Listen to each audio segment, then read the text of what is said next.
It appears that we do, Mr. Chairman. Thank you.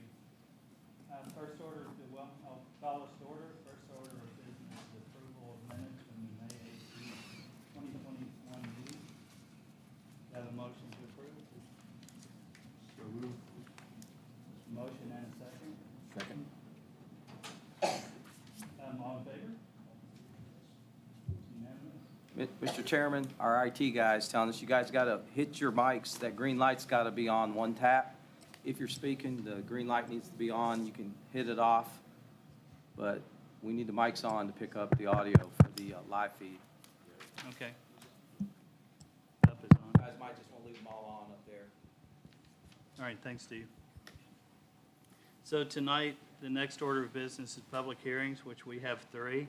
The first is Center College and Republic Services of Kentucky have applied for a variance on a property containing 4.6793 acres located at 695 Roy Arnold Boulevard, 700 and 706 Delahaye Street, and 0 Fern Street, Danville, Kentucky. The property is zoned industrial business development, IBD.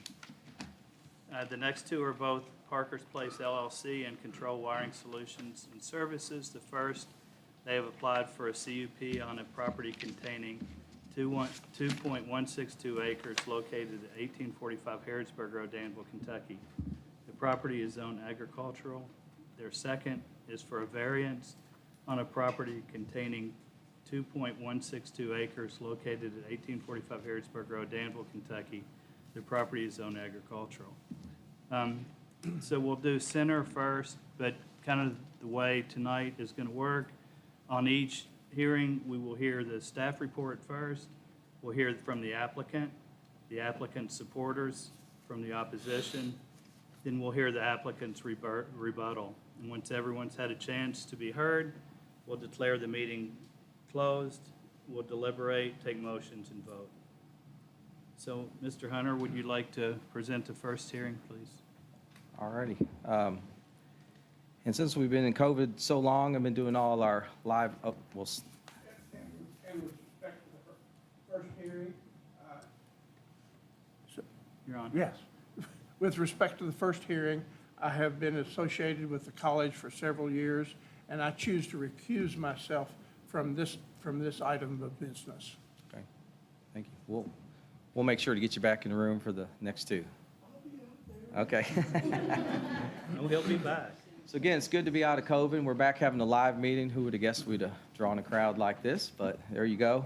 And I don't know a lot of folks since I'm fairly new to the community, just a few years in, so I'll introduce myself formally. I'm Steve Hunter, the director here at the Planning Commission, and I'll start staff reports and then quickly sit down after that. So the first case, as you heard, is a variance request. The staff report, I'm going to work from the staff report for the board members. That's the easiest thing. But the first request is a variance request, the Center College, and it says in the staff report, Republic Services of Kentucky. At the point the application was filed and we advertised in the paper and whatnot, Republic was still a co-owner. And so we're looking at this kind of piece right here. This is Fern Street, this is Roy Arnold, this is Delahaye. And the project that we're going to show you in just a second that's necessitating the variance is kind of this piece that Republic had. Since that time, Center College has acquired all the properties, is now the sole property owner, and would be the applicant and property owner. The address shows as 695 Roy Arnold Boulevard, but clearly you can see there's parcels all over this thing and right-of-ways. There's some Delahaye addresses and whatnot. This is a street view. I'm sure everyone went down and looked at the site from Roy Arnold. Another one looking down Delahaye and Roy Arnold. And again, here's the soccer fields. And the variance request we'll show you here in just a second. This is the zoning map, and this district here is the Institutional Campus Development District. It was created kind of for Center College and large campus environment. Most of their properties in that district. This is the IBD, or Industrial Business Development. It's more an industrial district, and that's where Republic was. The project that we're looking at tonight is basically a variance request for an athletic field, and it works in any district, either district. And you can see some old abandoned right-of-ways and some other things. So there's a lot of process to this, and it starts with a variance request tonight. And if that's successful, there has to be a replatting, maybe even a rezoning, some right-of-way issues, and we'll just jump to their exhibit here. This is, again, kind of further out look at the zoning map, shows kind of Center's full campus, and may want to talk about that in a minute. And again, what's really happening with this project is the baseball field is going to be redeveloped on this track. And if you saw the paper not too long ago, Center announced a $50 million athletic and wellness endeavor project that's going to happen on the campus. And the first step would be to relocate baseball on the new facility, and then several facilities would be developed up on the main part of the campus. So with that, here's their exhibit. And just to orient the board here, again, here's Roy Arnold. Leay to the north side here, and that's Fern Street, a little street here on the east side. This isn't working, so I'll quit using that. And what you see in kind of the red shading, and we'll let the applicant get up here in a minute, is kind of where the variance request is being asked for. There's several little spots. Because this has dual frontages, it has a front setback along both roads.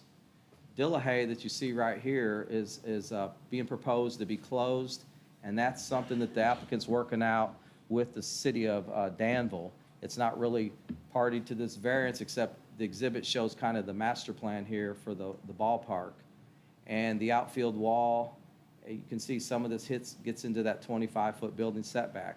So they're asking for pretty much a 21-foot setback to kind of hit all those areas where that kind of jots out into that 25-foot. And again, you can see them identified on your exhibit, but it's a better shot there. I think that's, and then there's the IBD zoning district that basically says we have a 25-foot setback, and that's the next case. So with that, I'll go through the staff report real quick, just as reference, and leave that exhibit up, and let the applicants sort of maybe come up and elaborate. I went through their project pretty quick. Just want to identify where we're at in the city. Page 2 of your staff report, again, shows the IBD chart and the zoning reference on what part of the zoning ordinance we're actually asking the variance from, which is Article 4, Section 474B. We've got some terms down on the bottom of page 2 about what a variance and setbacks and structures are. There was some discussion whether the outfield fence was a structure, did it have to meet a setback? Because normally we allow fences right to a property line, but in this case, it's going to be a nice defined fence. There's a retaining wall, and again, the bleacher dugout area. It's pretty much a pretty elaborate structure all the way around. So we all felt the need, it meets the definition of a structure, and it would need to meet the setback or get a variance in that case. A lot of times if it was a chain link outfield fence, and we just considered it a fence, it could go right up to the property line. Obviously, it's not a building setback. So that's there for your reference. And again, page 3, just same documents, the zoning ordinance, the applicant's variance plat, spells out a little more detail on what those variance requests are on the different sides of the property in the middle. You turn to page 4, and there's our review criteria for granting of a variance. There's our criteria and findings required. This references in Article 3, Section 374. The next page, we don't do it very often, but this board is authorized to put conditions on variances. We tend not to do that much. That usually happens on conditional use permits, which is a different application.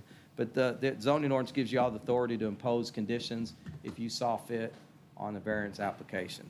There were no staff items of concern on this. The exhibit was extremely well done.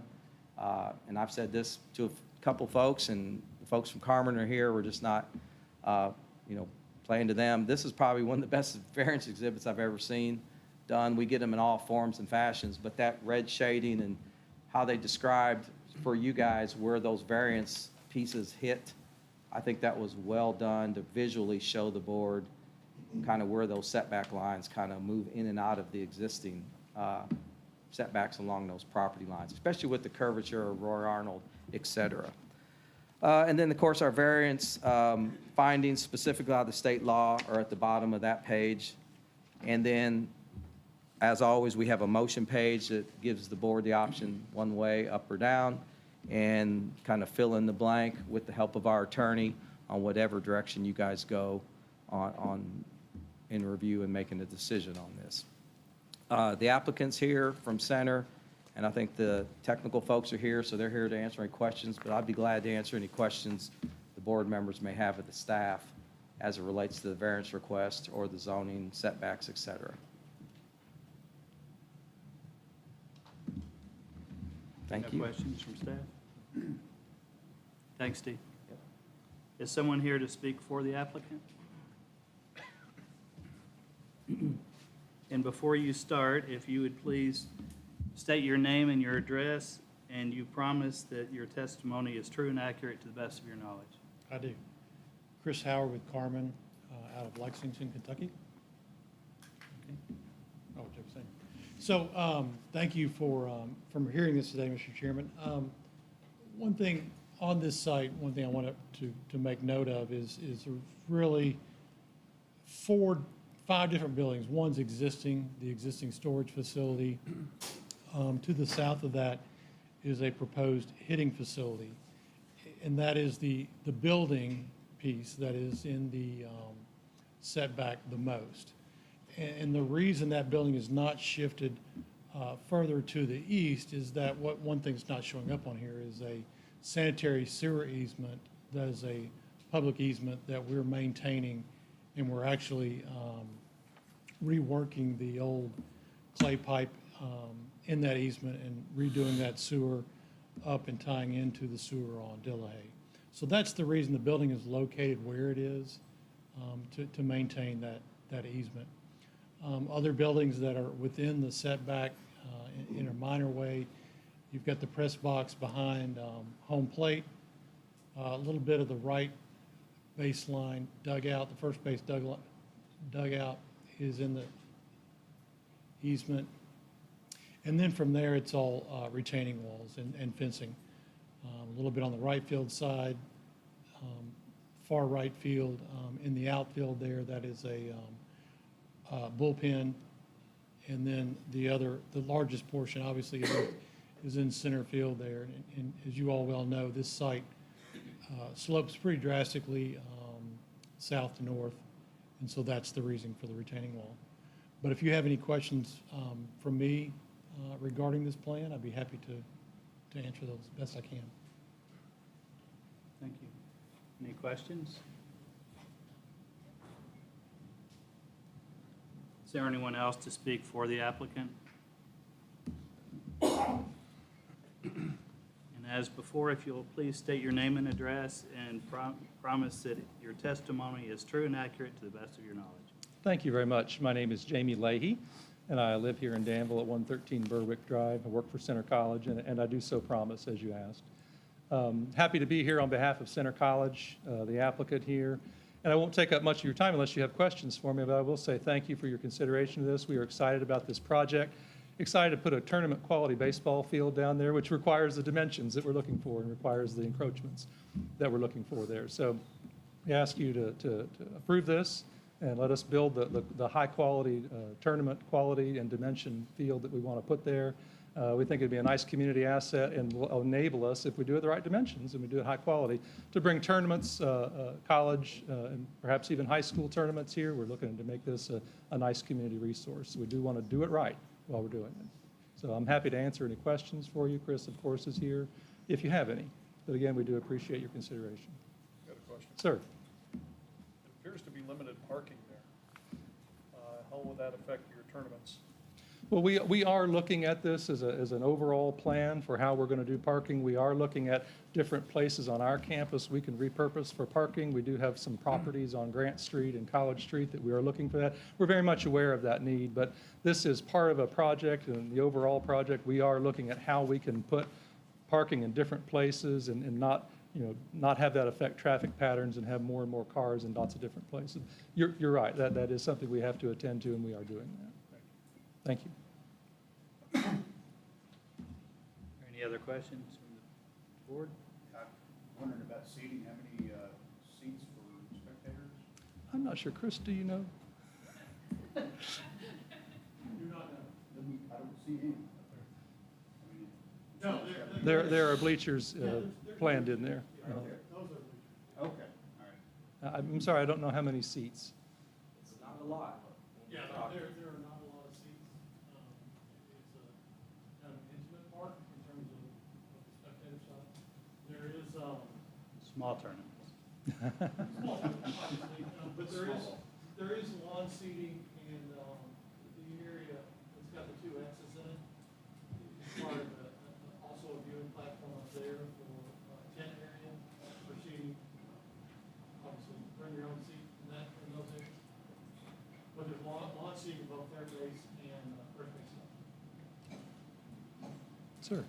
That can, maybe bring my next question, how will you do about protecting the spectators as far as, would that be like nets on the outside as far as protection of eyeballs? Yes, we're very conscious of that. We want to make sure we protect people. As far as the outfield wall facing the, looks like Danny and Marlene Settles property off of Fern. 8th Street, is that going to be a high wall fence? I'm sure it is. I don't know the dimensions of it. And Chris, if you, from a technical aspect, center field, Yes. Yeah, the outfield that's encroaching on the, and we, Oh, okay, there. Yes, that's actually the deepest part of the field, so that is, so the base bid is an 8-foot fence, north of a 10-foot fence. I think that's a 405 Okay. dimension. okay. yeah, we are building this to have pretty good distance there. That's why we need the dimensions we need.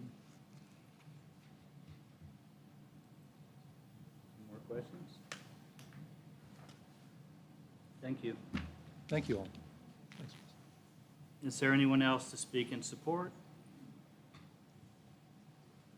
Anyone to speak in opposition? Has everyone been heard that wishes to be heard? So I will declare the hearing closed.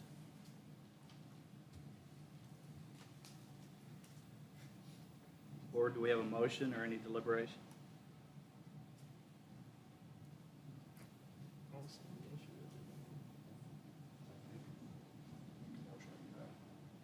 Yeah. Is there a motion to approve or deny? I'll make a motion to approve or deny. Thank you. There's a motion to approve. Is there a second? Second. Motion and a second. Oh, we need to know. Thanks, Henry. You were getting ready to get me, weren't you? I was. I would just suggest, Mr. McGuire, some findings of fact, and I've got these proposed, that the use that is going to be the subject of the variance is consistent with adjacent campus uses. The relaxing of the setback will not cause any increased intensity of use or obstruction such as would be detrimental to neighboring land uses, and that existing easements on the property guided the proposed layout, and those findings justify approval of the application. Do you agree to attach those to your motion? I do. Thank you. Is that good with your second as well? It is. Thanks, Henry. Okay, all in favor? Aye. Aye. And no opposed. So that passes unanimously.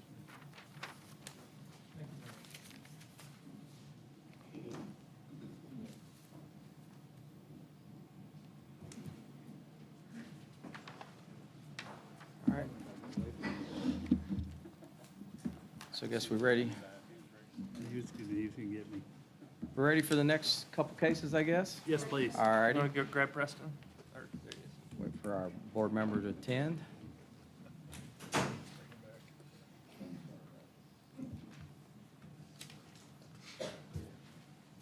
So I've been sitting over here just watching some of the crowd, and I see people are struggling to hear a little bit, so we need to all speak up best we can. I think most of this has to do with the HVAC system that sort of, when it goes off, you can hear better, but I see people kind of struggling to hear all of us speaking. So I'm going to speak louder, and you guys might need to do that too, and people coming to the mic. And everyone needs to speak at the mic that comes up here so we can get it on the record and on the video.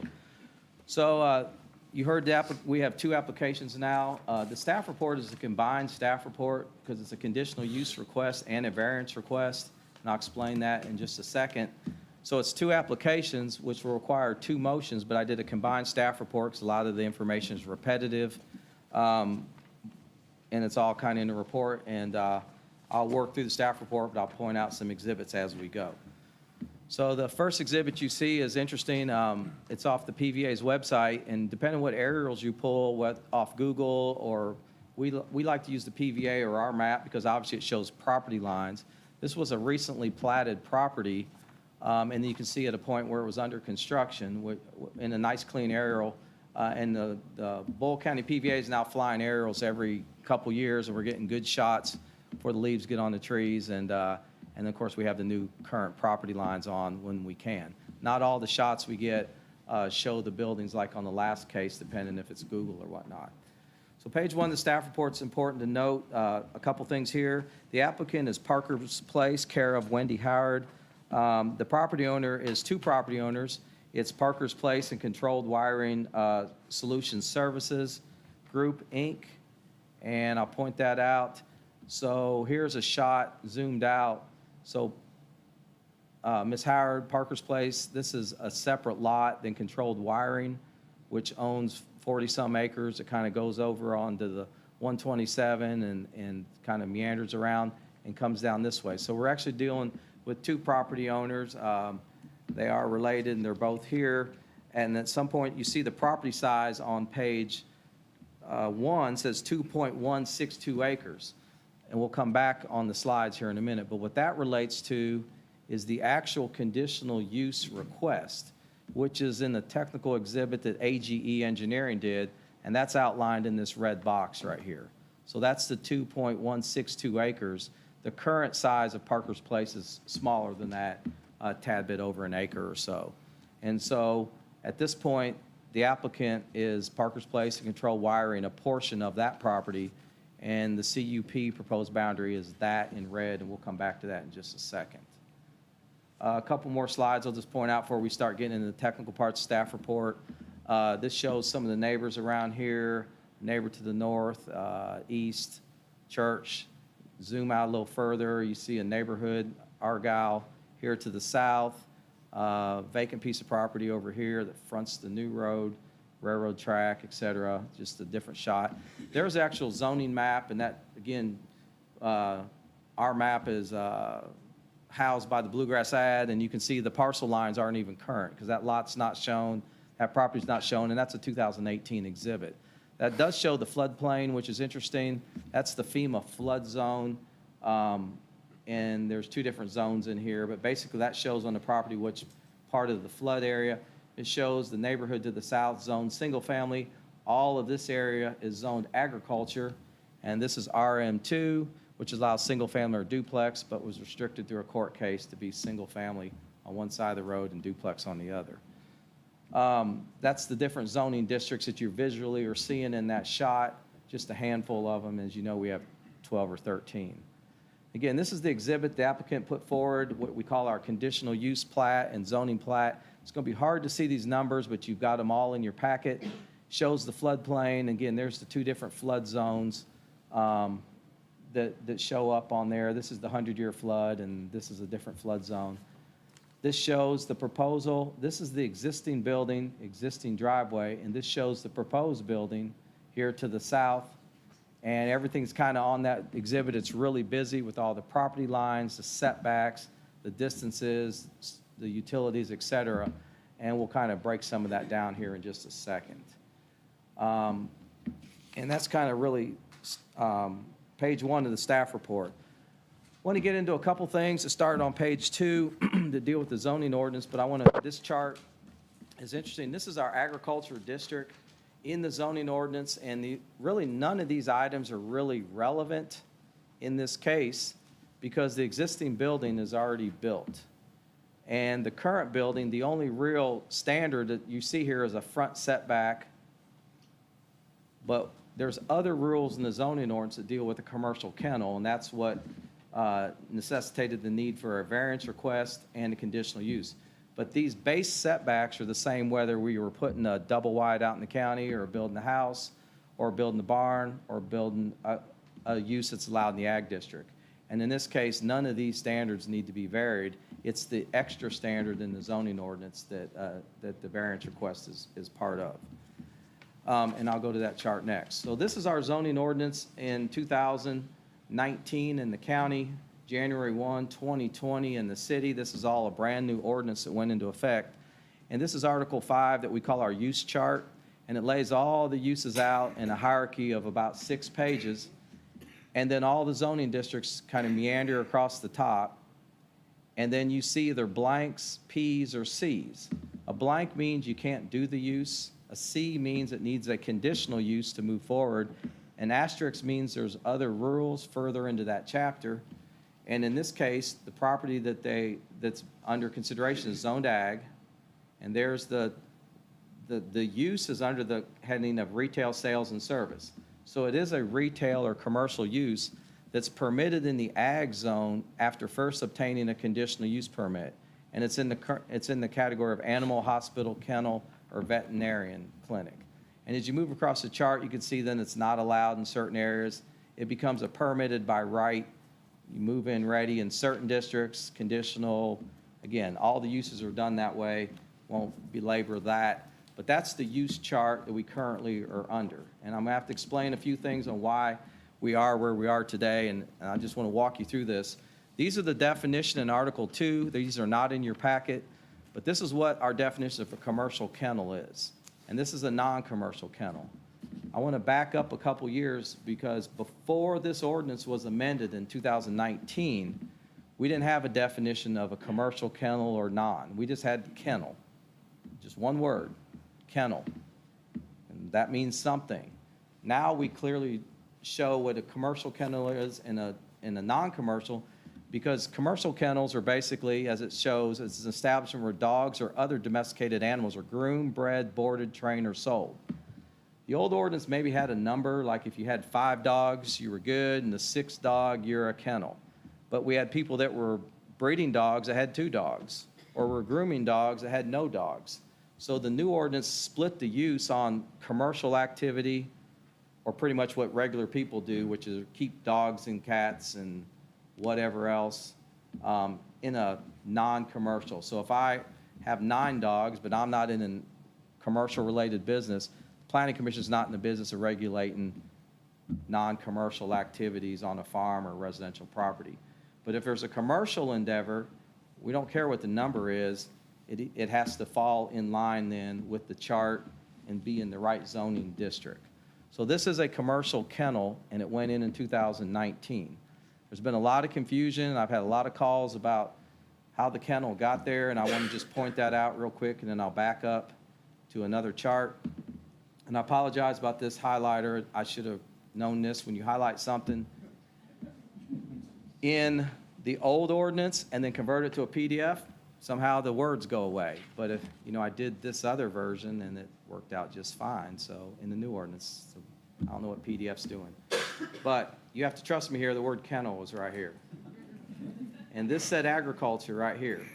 So the old ordinance in the agricultural zone, which we no longer have this, said agriculture and it said permitted by right. So these are the things you could do in the old ordinance by right. You didn't need a permit. You didn't need a CUP. You could just move in and do it. And the word kennel was right here, veterinary clinic, animal hospital, had all kinds of home occupations, contractors, art studios. You could pretty much do anything out in the ag district by right if you fell under one of these 12 things. Then there were all of these things: bed and breakfast, funeral homes, hospitals, airports, junkyards, feedlots, or any other use. We allowed tons of stuff in the ag district, what we call by right. So back when the kennel was developed in 2019, a kennel was legal in the ag zone, move-in ready. It clearly was a commercial use, but you didn't need this kind of hearing to get it approved. So fast forward to our current ordinance, and we're back to now, if you look at the ag zone, there's very few things you can do by right. Danville actually allowed bed and breakfasts, but even in the county, you can't even do a bed and breakfast or Airbnb without a hearing of this nature. So really the only thing you can do in the ag district now is passive outdoor, which is pretty much green grass. If it's active outdoor like a ballpark or something, you even need a CUP. Pretty much everything else needs you could do a greenhouse or nursery, and then of course you could traditionally live there or run a farm. So what happened with this case was it was approved in 2019 and they moved in, And at some point, the applicant's desire is to expand the property. Business has been going good and they want to expand. So Article 6 comes into play, and what we all call this is the grandfather clause. The technical term is nonconformities, but this property owner, when they developed this in 2019, basically built it over the old rules. When the rules changed, they became nonconforming or grandfathered in. And now that they're grandfathered in, what the ordinance says, a nonconforming structure or a nonconforming use is kind of stuck in time. You're grandfathered in, you can stay out there and work on cars out in the county for the next 20 years if you were there before.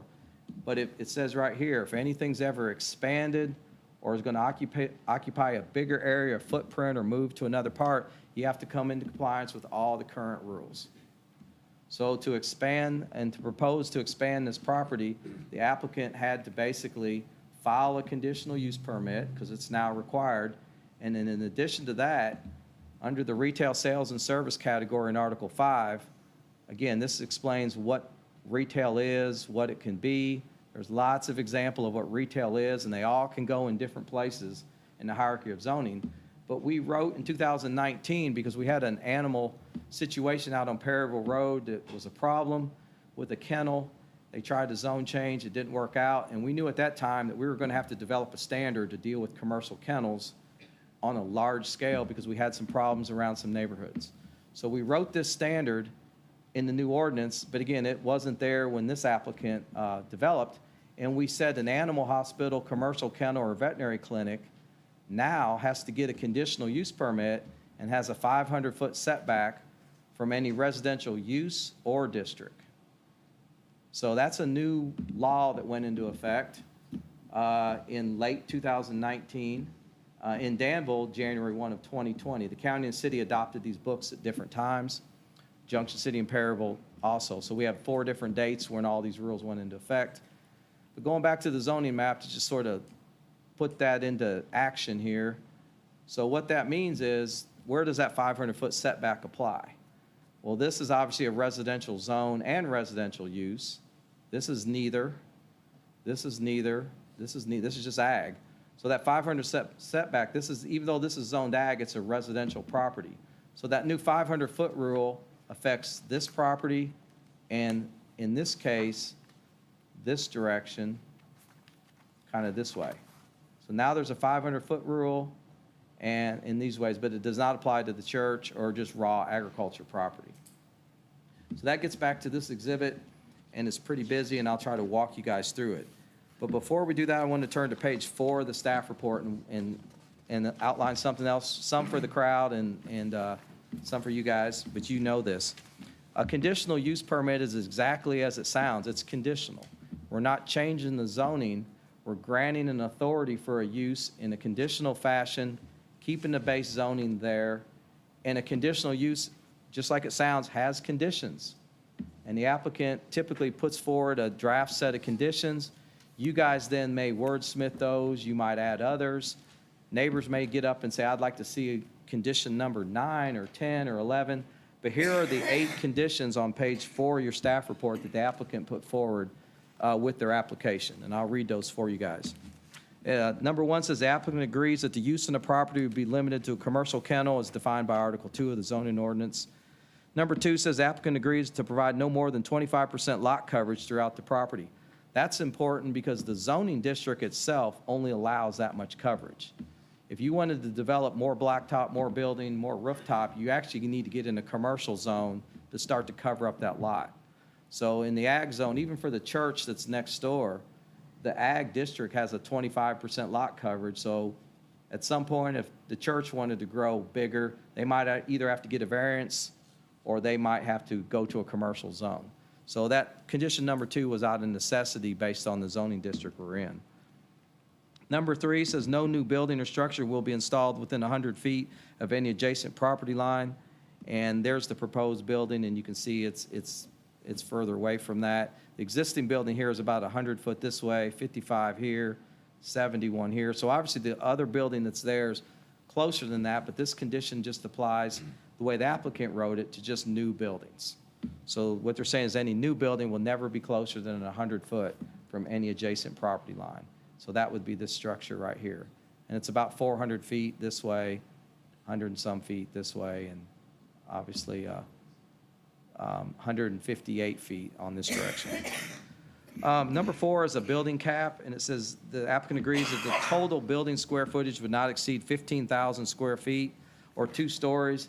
You don't see 15,000 here. That's a 50 by 100 building. This is another proposed 50 by 100, but it's got a little bit of a porch and a breezeway or connection. So that's not 15,000, but they're giving themselves some wiggle room here.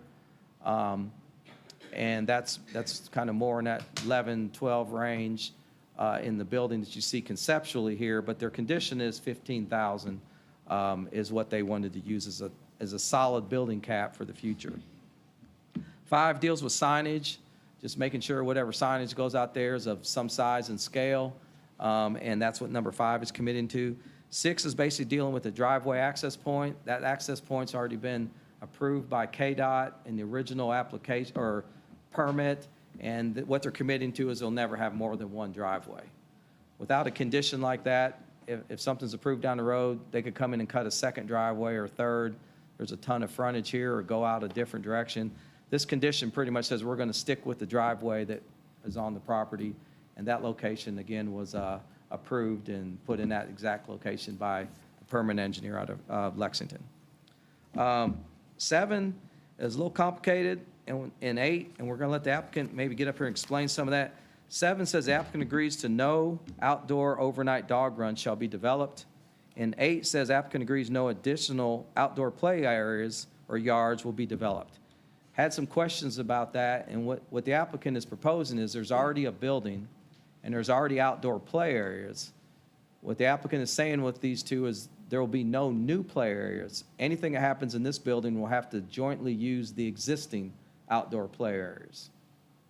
So none of the buildings have outdoor runs. There's no ability for dogs to come and go, but we'll let them explain that in and out. Both buildings, the dogs are inside, and then the dogs are taken out to a play area, I guess, to play and socialize and whatever else they need to do outside during the day. But what the applicant's saying is, and it's hard to see, but there's already play areas with the existing facility.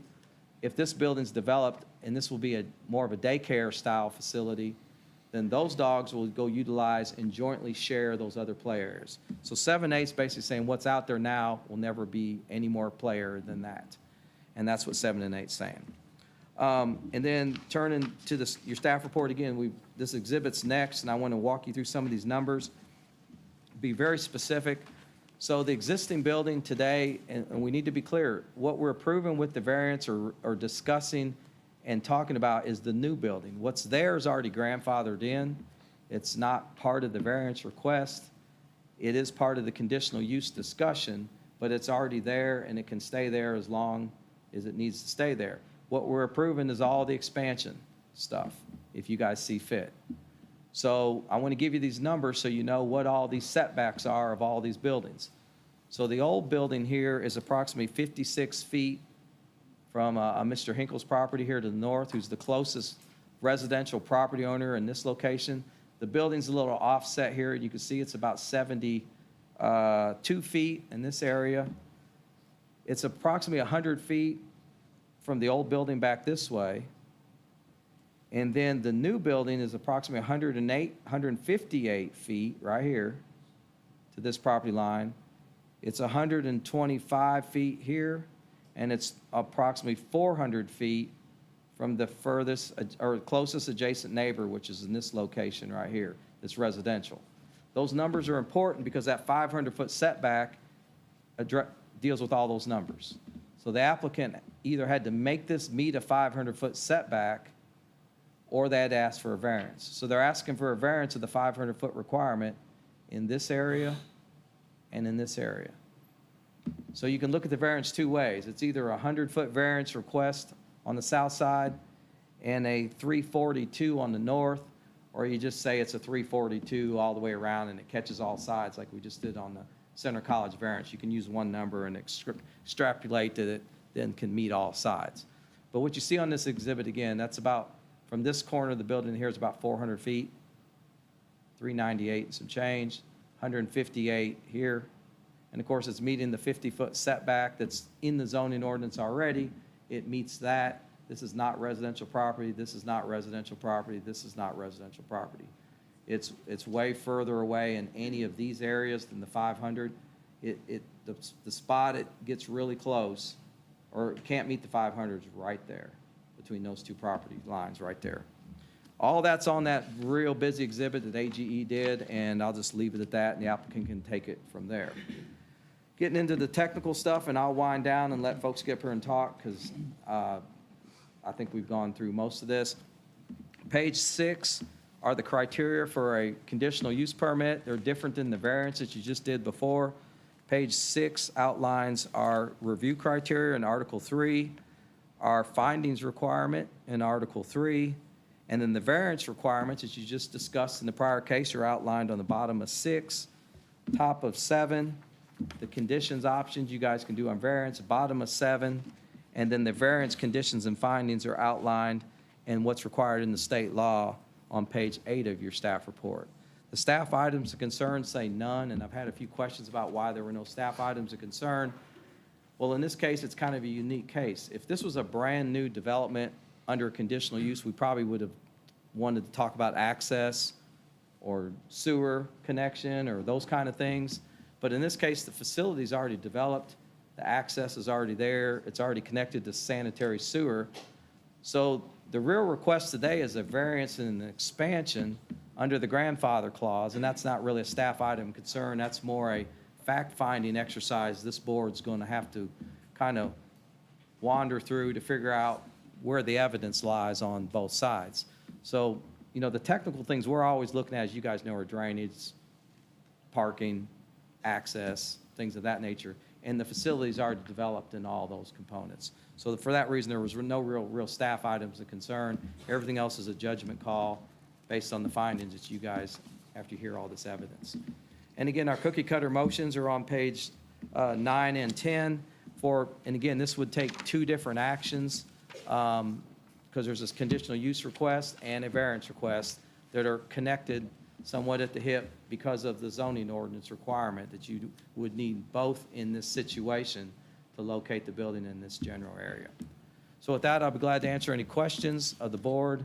I know the applicant's here, and I know there's neighbors here, and I think a lot of people have things they'd like to hear or say to you. The applicant does have a separate PowerPoint that she brought in today that I'll help her with when she gets to it's a separate PDF than mine, and she may want to introduce that into evidence, and I think she's got something. So we'll figure all that out as we're going, and I'll help her navigate slides or if anyone else has stuff. But anything on my stuff's up here, and I'd be glad to answer any questions that you might have. Yes, sir. I've got one, Steve. Will there be two separate votes on this, or would it be composite together? It would need to be two separate, it's two separate actions, it'll need two separate votes. Yes, sir. Okay, thank you. You guys good with me? All right, and then if everybody needs a slide, I'll be glad to help everyone from back here in the back. Thank you, guys. Okay, thanks. Okay, first I want to say this. I know there are a lot of people here. We're going to get through it. We're going to get through it with everybody having their say. But I just want to remind everybody that I think we're all adults in the room, and I'd like for us to treat each other with respect and dignity. And that includes us in the board, please. Oh, man. Right? So, would the applicant like to speak? Thank you. And if you will state your name and your address, and you will promise that your testimony is true and accurate to the best of your knowledge. I do. My name is Wendy Lanigan. I live at 1054 Neild Road in Perryville. Well, it's Danville address, but I'm toward Perryville. My kennel is at 1845 Harrodsburg Road. And I do promise that everything I say is true and factual to the very best of my ability. First of all, I'd like to thank Steve for doing such a terrific job. He's actually made it very easy for me. He's explained it very well. And I want to thank everybody, my staff and customers who have come out to support me because it very much is appreciated.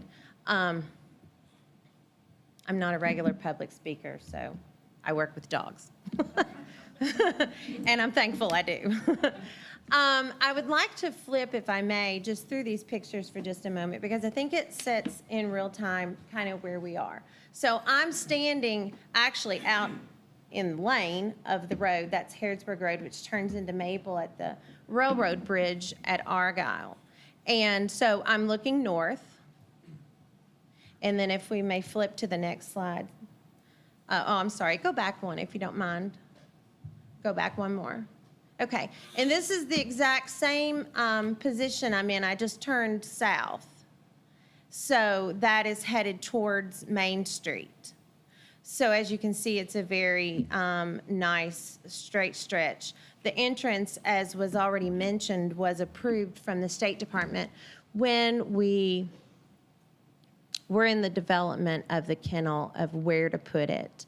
There was a lot of discussion of the historical rock wall and what was needed for its preservation, if anything, and the state determined that it was deteriorated to the point of there wasn't anything left. There are a few rocks that are around, but we haven't done anything with it. Not real sure how to do with it right now. But anyways, that's the view of the north and south view from the kennel entrance, which is the only entrance. Okay, what we're looking at now is the tree line that borders the property to the north. And so that's the front edge of the kennel. And then that's the property view looking toward Argyle. And these pictures are from this morning. And one more if we may. Okay, this is the front of the building that is current. Do I have a pointer? Do you need it? Okay, no, just, are you sure? Okay. So, that red line is back and forth. Okay, I do. All right, so just to kind of give you an idea of what it is we're doing, the existing building, like I said, is here. What we want to do is extend the roof line that you see here straight out, eliminate the porch, and this concrete portion here will be completely included into the building. This porch here will extend out like so. And the fence that's there now wouldn't be necessary because the back of the new part would be the boundary rather than the fence. The new front door to the building would be right here. And then on the edge of the property, or the edge of the fence rather, the building would come straight out where you see my Tahoe there. It would come out like this. So it's gonna come out. And I've got a drawing, and forgive my primitive drawing, but I just did it on the computer. I'm not an architect. But you see here, this is the existing building that we have. This dashed line is my play yards that are outside. So they surround the building on 3 sides. And I'm not proposing any more outdoor space than what we have. And by what I'm wanting to do is actually going to eliminate some time that we are outside. This new portion would come out here and then, of course, up this way. This is the new part that I'm wanting to add on. Just to explain a little bit about how our business is run and what we do at the kennel. We don't breed. I'm a breeder, but I breed at home. My labs are at home. They're not at the kennel. There's been a lot of miscommunication, I feel like, and there may be a lot of misunderstanding on what exactly we do. The business is kind of a 3-part business. So I do have overnighters that stay overnight. I have an average, depending on the year. In the wintertime, the numbers are lower than they are in the summertime. Right now, we're very, very busy. We have on average somewhere between 15 to 20 a night that stay the night. That's an average. In the summertime, it gets a little bit higher. In the wintertime, it's significantly lower. Our daycare is consistently big. We have somewhere between 30 to 40 a day in daycare. And these are dogs that people work in Danville, and they don't all live in Danville. I have Garrett County, Jessamine County, Casey County, Marion County, Lincoln County, Boyle County, all around, that come either through Danville to work and they drop their dogs off, or they work in Danville and they drop their dogs off. We open at 6:45 in the morning, greeting daycare. And they come in and we care and play with them all day. We do a lot of things with socialization. We have a lot of young dogs that are puppies and are learning how to be social and play. But also it's just care during the day because many people are gone away from home for 8 to 10 hours a day, and that's a long time to be alone. So they drop them off anytime after 6:45 in the morning, and they must be picked up prior to 6 p.m. Those are our hours of operation, Monday through Friday. That is what I grossly underestimated the need in the county when I built this. I had a boarding facility at home on our farm for several years before I built this, but I just kept overnighters. So I didn't have any number or any really shot in the dark on what would be the need as far as daycare goes. And it has far exceeded my expectations. We've had a cap on new daycare customers since the beginning of April. We just haven't been able to bring anybody new in. And the list is multiple pages of people who are asking to be able to come for daycare. And I can't bring them in. And it's not because I can't hire people, it's because I don't have the square to spare. I just don't have the space. And that is a big part of the need of the addition. It's not just a want, but it's a definite need. The second part to the need is grooming.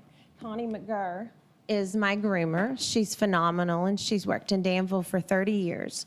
And I'm thankful to have her. And if you call today, it's 8 weeks until we can get you in.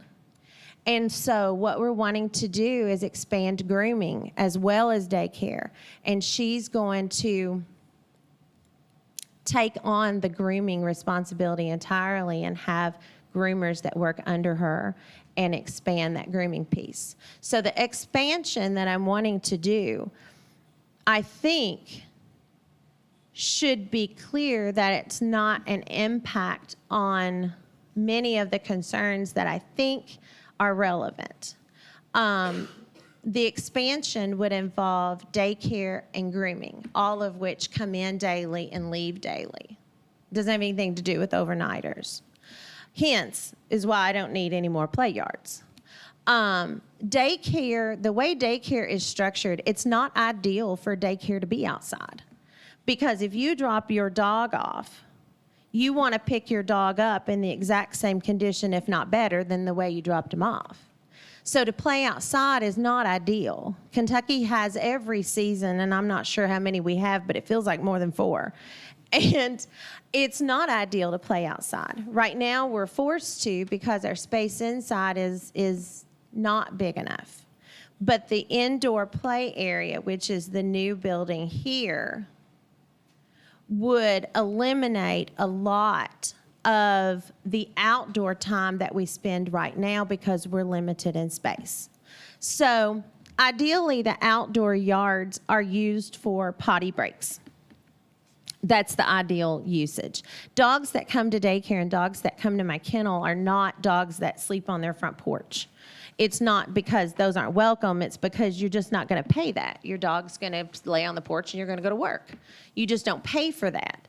So the dogs that board with us and come and use our services are members of their family. They're inside, and they potty outside 2 or 3 times within the daytime period. The rest of the time they're playing inside, ideally, which is what I'm wanting with the expansion. So right now I employ 11 employees. I would like to grow to 20 is what my expectation is with the addition. The addition doesn't necessarily double my business, it doubles my space. I hope to be able to accommodate a few more of the people that are on my current waiting list. And I hope that grooming does not stretch itself out to be an 8-week waiting list. It's a little bit frustrating when somebody calls and one of us answers and we go, well, I'm sorry, our first available appointment is August the 16th. I mean, that's very frustrating to all parties. So that, in a nutshell, explains how our business is run. I'm happy to answer any questions. And I hope it explains why the outdoor spaces is not a need. If anything, it will eliminate our time outside.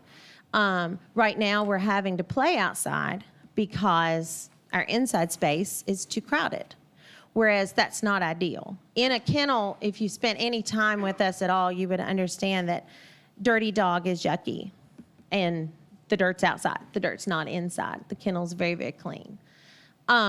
Some of the things I would like to quickly address, there were 4 different things that have been expressed in the paper, particularly of concern that someone might have with the kennel. One being the noise. I would like to address the noise. The noise will not increase because of my addition. The addition would allow more grooming customers, which do not create noise, because most of our grooming customers come in, get groomed, and leave. They're not outside.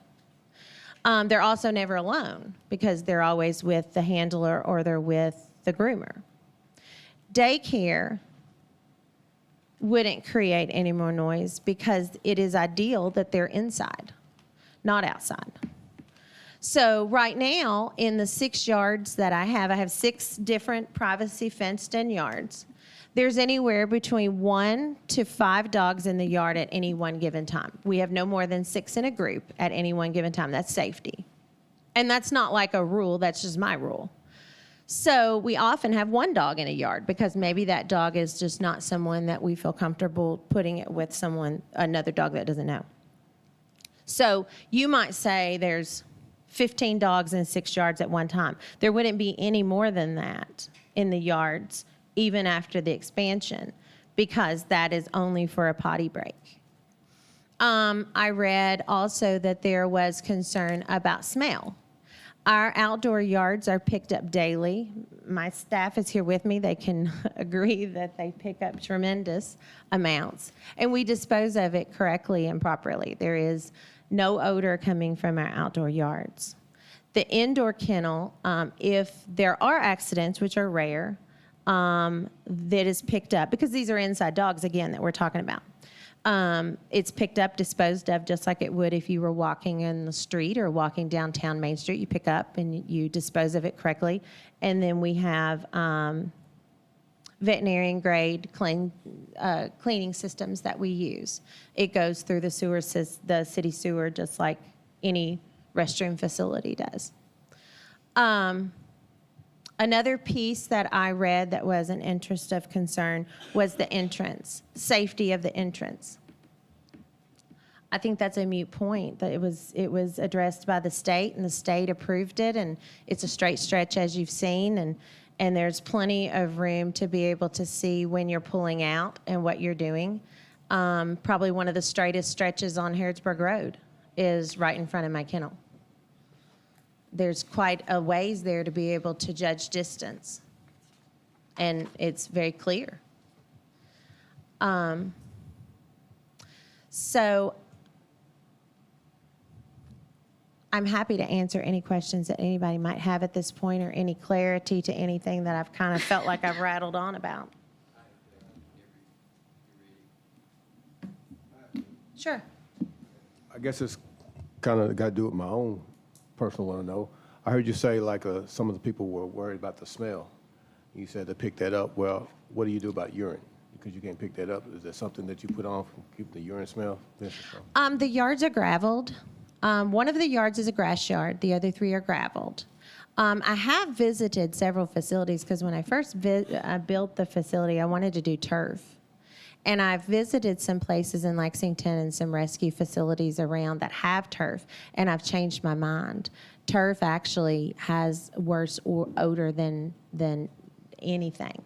I don't do anything with the urine per se outside, but there is no odor. I welcome anyone to come and walk around the building. I welcome you in the yard, and I have, anyone. There's no urine odor in the yards outside. It evaporates or is washed away with rain. Inside, we use veterinary grade chemicals to clean and sanitize to make sure nothing is spread. All dogs that stay in the facility, 100% of them have to have current veterinary vaccinations, not vaccinations from Tractor Supply. I don't accept those. If you have a new puppy and you give your shots from Tractor Supply, in order to stay, that's fine, but in order to stay with us, you have to have a veterinary certificate of immunizations. I'm Sure. a dog owner. I just want to know because I Sure. smell urine. I mean, you're welcome. You're welcome. By the field. The field over here is full of feeder calves, and I don't smell them either. But I live on a farm, and I like the country. But I welcome any of you out at any time. There is no odor. What's the current capacity that you have, and what's the proposed capacity? Right now, we're a little over what I feel comfortable as capacity. We have 23 runs of overnighters, and that spills over into what our daycare space is currently too. Right now, our cap for daycare is 40, and that's all sizes. That includes everything from Yorkies to, and Yorkies are, we have a Yorkie that's about 3 pounds, all the way up to a Great Pyrenees or a Great Dane that could top 200 pounds. Yeah, something like that. I haven't really put a cap on anything. That is definitely our maximum right now. We're at our maximum capacity. I would like to be, well, my overnighters are going to stay essentially the same. I would like to be able to have around 60 daycare. And again, that varies greatly because within daycare, you have very small toy breeds all the way up to active 2-year-olds, all the way up to senior dogs who are very sedentary. They just want a soft spot to lay, and their families want to drop them off. Daycare needs are vary greatly. You do have families that have senior dogs that just want a spot to lay in, and the reason is because they're semi-incontinent and they just can't stay alone at home for very long periods. They need potty breaks. And so daycare has been very surprising about the various needs that people have for daycare. And they vary. You have people that want daycare because they're getting ready to board and they want their dog to be comfortable with us before they leave them for an extended period of time. That's understandable. I have older families that have appointments monthly, and they go to appointments in Lexington, and they'll have a dog, and that dog might come and stay with us 2 days a month for daycare. It's just care. There's a difference between daycare and care during the day. We have others. We have multiples that are young puppies that just are too active to stay in a crate all day long, and their families come home from work, they're tired, and the puppy's all rested. So it works better when they come to us and they're nice and tired, so everybody's tired when they go home at 6 o'clock. And then, you have people who just want half-day daycare because they're going to be groomed for the afternoon, and they bring them for that. So daycare really varies, and it was something that I've been schooled on myself because I didn't do that before. And, the needs are surprising. It has been very surprising. I had no idea what to judge for daycare when we built. So you said earlier your average overnight was 15 to 20, Something like that. and you have 23 overnight runs? I do. So you would never have any more than 23 overnight? No, we could. That was an average. 15 to 20 is an average. There are days we have more. No, just overnight. Mm-hmm. You have 23 overnight runs. Mm-hmm. But you would have more than 23 overnight? We could keep, there has been in the past, our playroom is inside. The indoor playroom is inside. And so essentially, it is fenced and gated just exactly like an overnight space is. So there could be a family of 4 that could stay in there. We do have some families, and the spaces are very large. They're 5 feet by 8. So the overnight spaces that the dogs stay in are 5 feet by 8. They're very large. So you could have a family of 3 corgis that could simply, very comfortably stay in a 5x8 space. We never put big dogs together. Like, we would never put 2 labs in the 5x8 spot, because even though they're comfortable, I'm not comfortable with leaving them. I mean, what if they had a disagreement? Something like that. But theoretically, we could have more than 23 dogs in 23 spaces, theoretically. So now your average is 15 to 20. What do you see your max overnight? The addition doesn't apply to overnighters necessarily. The addition's applying to grooming and daycare. I'd still like to ask, what would it be? I mean, I guess it could grow too. We are turning people away for overnighters. Right now, I'm comfortable with that. I wouldn't care to have some luxury areas within the kennel. Luxury areas would be spaces that would be larger than 5x8. They would have beds that dogs are accustomed to sleeping with their families, so they would have beds that would be more expensive, of course. I'm not sure what the need is for that, so I don't want to build something I don't have a need for. But, I mean, if we grew much, it would be maybe 15%. I wouldn't imagine overnighter to grow. 30 dogs? Yeah, we could say that. Yeah. We have more of a need on the weekend for overnighters than we have during the week, which makes itself logical. People travel and visit on the weekends. Kids play ball, travel sports. People go to the lake. We definitely have more dogs needing overnight stay on the weekends than we have during the week. You said you had 6 separate outside I do. areas? I do. Is there to be 30 dogs at one time outside? No, they're not all outside at the same time. No. Like, for instance, if I can just use an example, the 3 of you. If you 3 boarded your dogs, say you had 1 and you had 2 and you had 5, they don't know each other. We never put your dog with his 5 because his 5's a pack and your dog's the new guy. So that's not safe. So yours would go out in a yard by itself. Your 2 would go in a yard by itself, and your 5 would go by themselves in overnighters. Because overnighters, the goal in overnighting is not socialization. The goal in overnighters is safe care. The goal in daycare is socialization and care. But overnighters, when you drop your dogs off with me, you don't care if they make friends necessarily. You want them to be exactly the way they were when they dropped off to me, when you pick up, because you want to go on vacation and you don't want to worry about it. You don't want to think about it. So your 1 dog, there might be a buddy in the kennel that we can buddy them up with, but we would never put 1 family dog in with an already established pack of another family of multiples. No, they do. They go outside to potty. That's where part of the, well, that's where part of the that's where a big part of the expansion is needed, because I don't like daycare dogs to be outside. Daycare dogs, if there's only 1 dog for a family, will go out at one time. In daycare? No. No. How many dogs at one time would be outside? No more than 6 in a yard.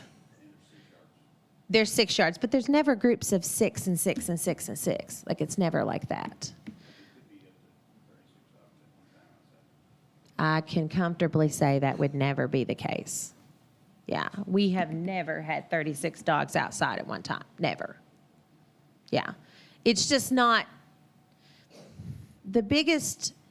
my biggest concern as an owner is I don't want to explain to you why your dog got hurt. And I think the girls that work, and I say the girls that work with me because we're all women, except the guy that mows my yard, he's a guy. Where the rest of us are women. There is nothing that I personally have ever sweated more over than trying to explain to an owner why their dog got hurt. I'm not comfortable with it at all. I'm not comfortable with more than 6 dogs in a yard. I'm not comfortable with, I want same sizes. I want same energy levels. I want same personalities. We go through a lot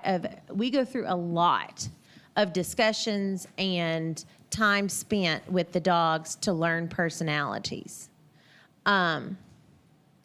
I am extremely picky about who works with me. If you call and you say, oh, I'm very interested in working there. Oh, okay, what kind of dog do you have? Oh, I don't have a dog. Well,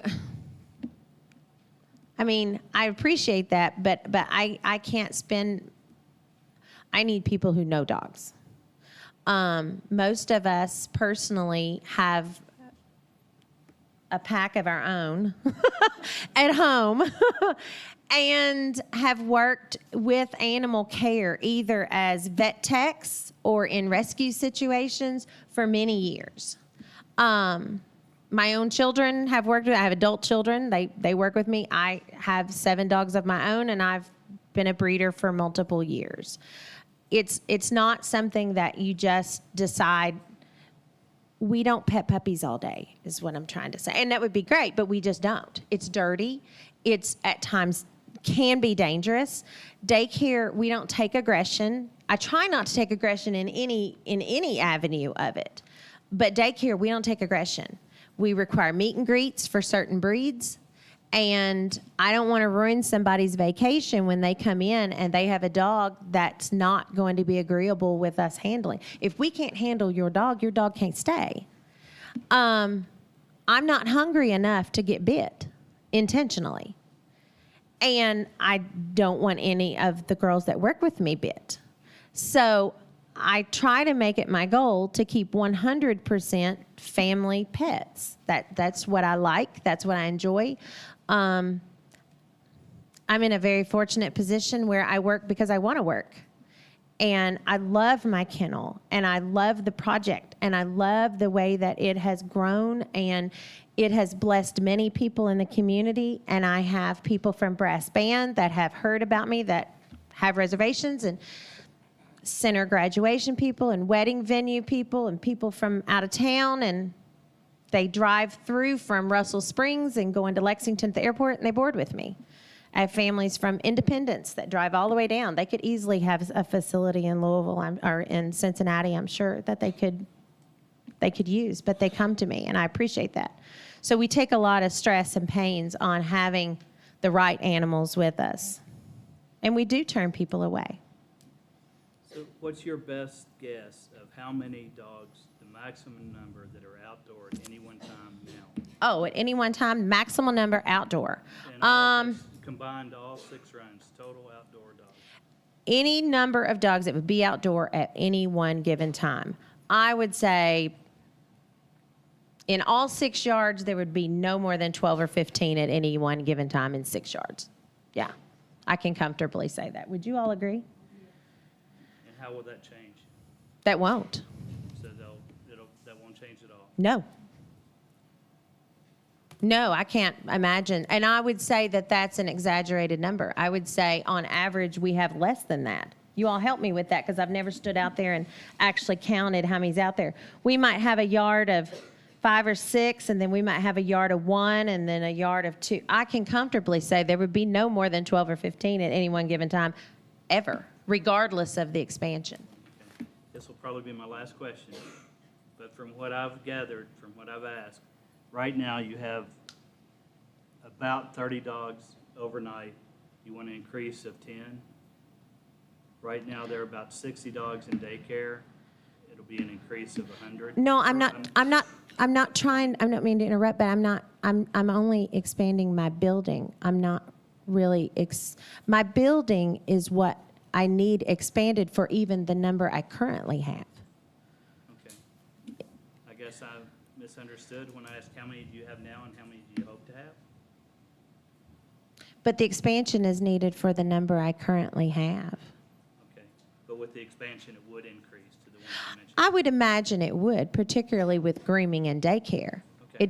It's not really relevant with overnight. So you currently have 30 overnight, and with an expansion, you would increase by 10 to 10. I don't know what, I don't foresee the future. I don't know. My expansion is not targeting my overnight guest. My expansion is targeting my grooming and my daycare. Okay. And your daycare currently is 60, and it would increase by about 20? No, my current daycare is somewhere between 30 and 40. I have a cap on 40, which doesn't mean we have 40 every day. Some days we have Okay, 22. you see where I'm going? I'm trying to determine how much expansion there'll be. Well, but the expansion isn't going to affect you. You're asking me a lot of questions about the outdoor runs, which I don't care to answer, but it doesn't affect the outdoor runs at all, or the outdoor yards. I don't have outdoor runs, the outdoor yards, because the number that's in the yards currently wouldn't be greater regardless of how many's inside. And I agree, that's what you said. But you see where I'm going. I just want to know how many more dogs there are going to be within expansion than there are now. Well, I hope to be able to have quite a few more in grooming per day because I'm working the groomer I have to death. But I'm also growing in groomers. And then daycare comes and goes every day. They don't stay the night. So I'm imagining that daycare is going to expand.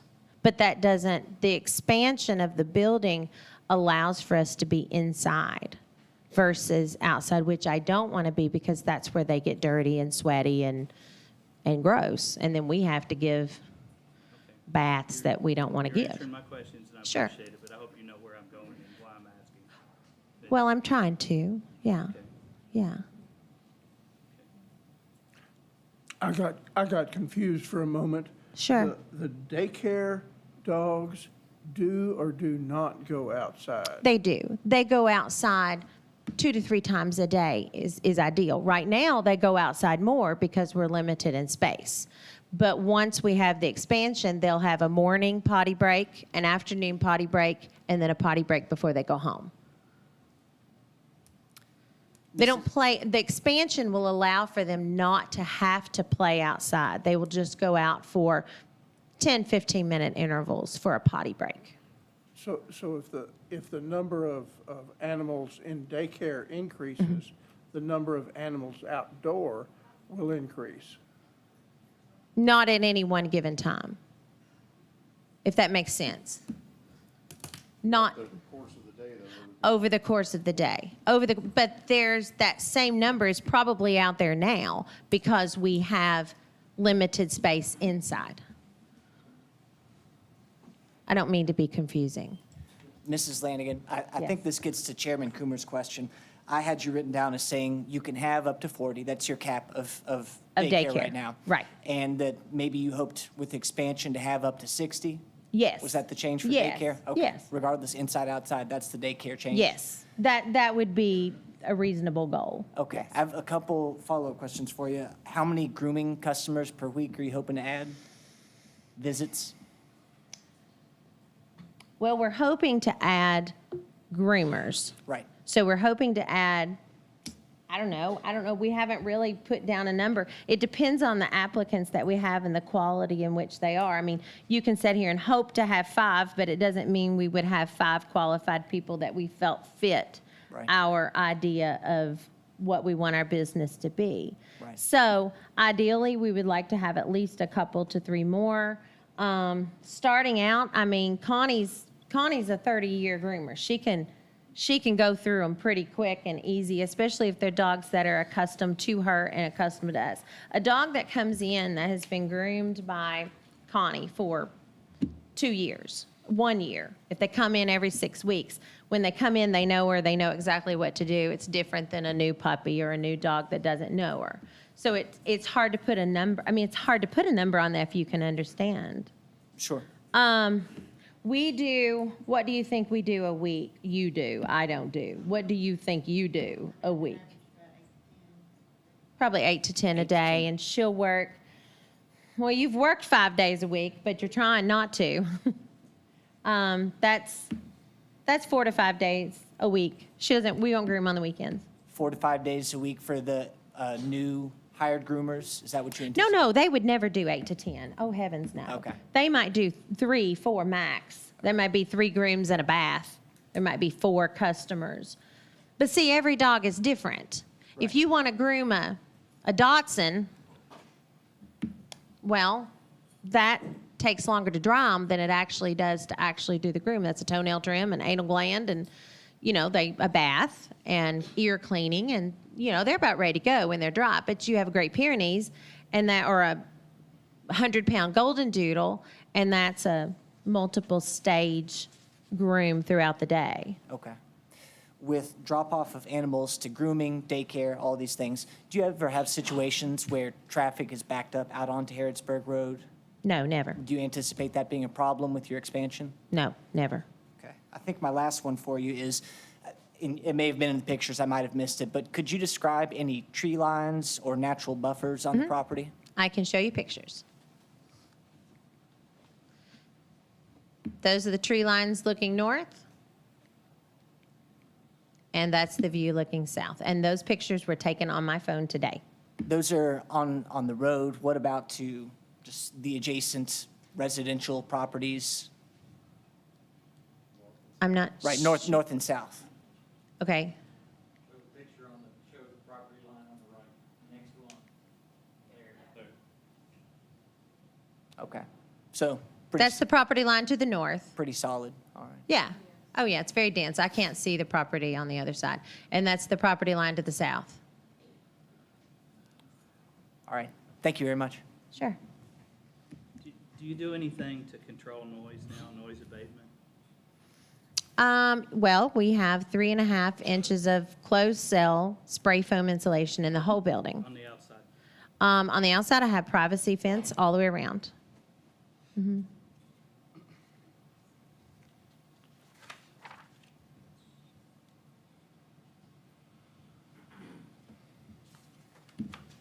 there any more questions from the board?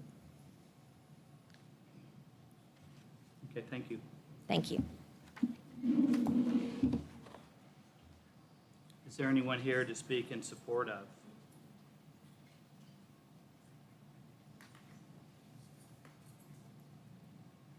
Okay. Is there anyone here to? Okay.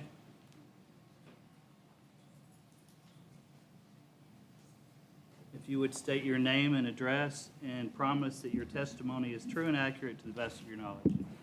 My name's Michael Thrasher. I live on Gwin Island Circle, off of Highway 33. And what I will say will be true and accurate, to the best of my knowledge. I've been a customer of Parker's Place for over 5 years. Was an original customer when she was out on her farm. Was very glad to see the kennel come into here because she lives in a remote location that's hard to get to. So the kennel is very convenient, which is also why her business is doing so well, because it's convenient.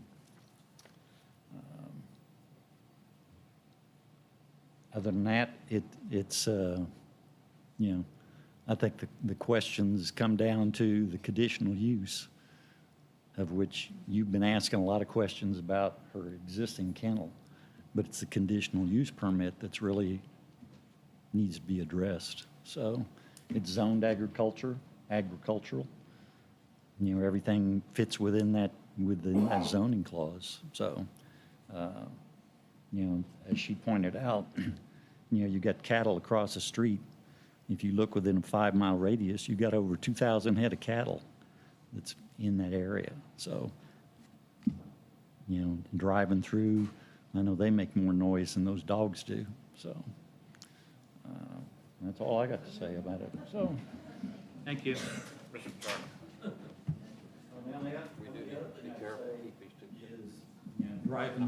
Driving down that stretch of Harrodsburg Road, you were asking about the traffic coming in and out, and I know our police force is present. So the best thing to be there is police force to slow everybody down. And it's got nothing to do with the kennel. It's just the fact that people drive too fast down that road. Thank you.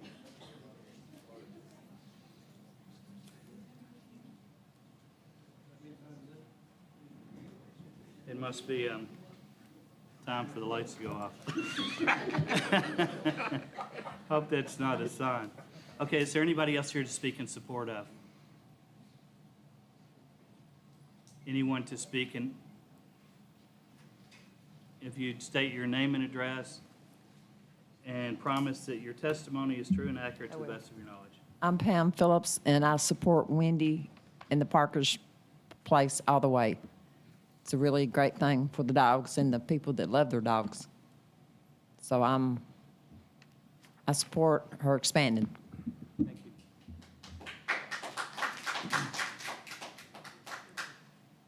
Is there anyone else to speak in support of?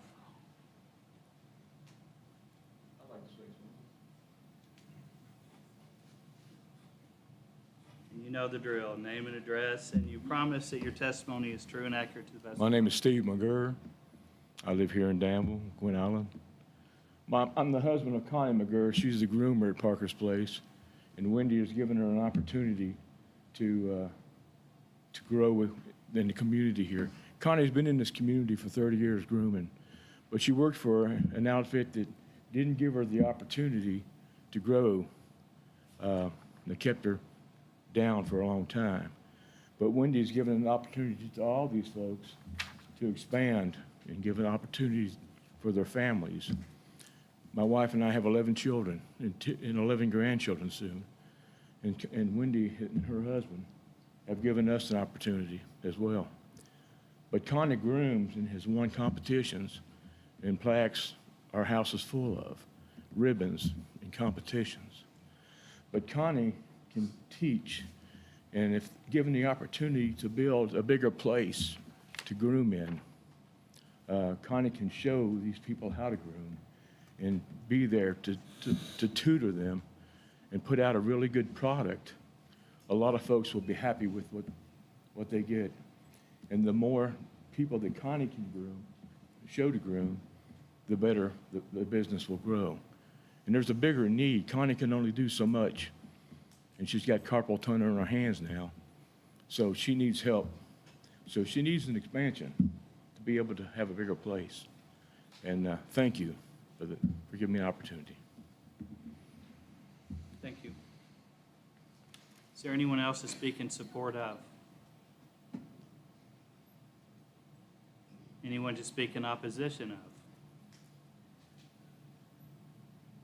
And if you state your name and address and promise your testimony is true and accurate to the best of your knowledge. My name is Tyler Cooper, live at 1132 Sterling Drive, and my testimony will be true.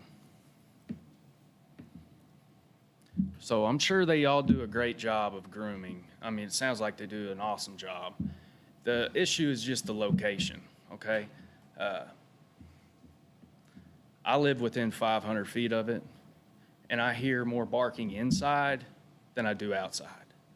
So imagine living 50 feet from that constant panic dog barking and trying to raise a family, go outside, do anything, you know?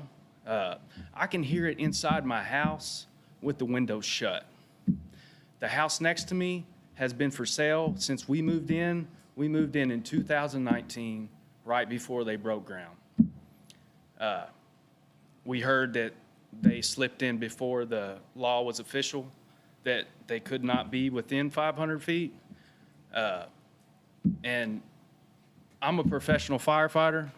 My wife's a nurse, so we don't work normal hours. So if we might work a 24-hour shift and not sleep one wink, come home and try to sleep. But that hasn't been happening because of the constant barking. And there's days that it's better, you know, there's slower days, but it's never a day when I don't hear dogs barking at sometimes an hour at a time.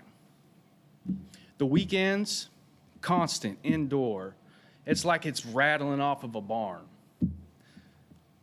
So I hope you all can, I would invite you all over I'll cook you some steaks and let you hear what we're going through.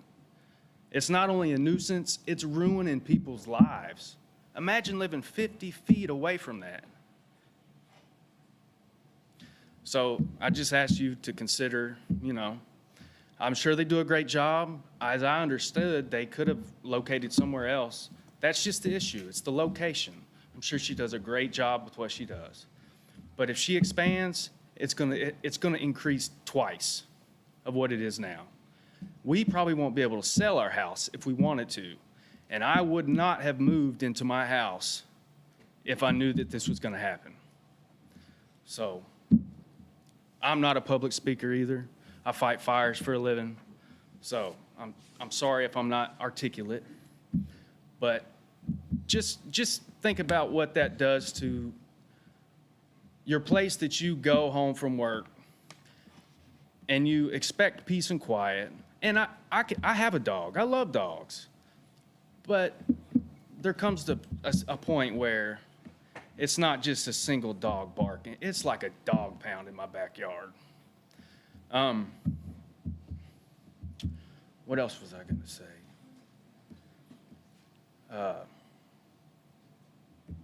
I think I covered it all. And how many of them live in my neighborhood, on my street? They don't know. They're there. They hear it during normal hours, yeah, but so do we, and so do the elderly neighbors I have that work their whole life to retire where they're at, just to hear constant dogs barking, and it's not normal barking, as you all can understood. If you've ever been to a dog pound and walked up to that front door and heard the dogs, that's exactly how it is. I thank you for your time, and I hope you consider the people that live around this business. Thank you. Thank you.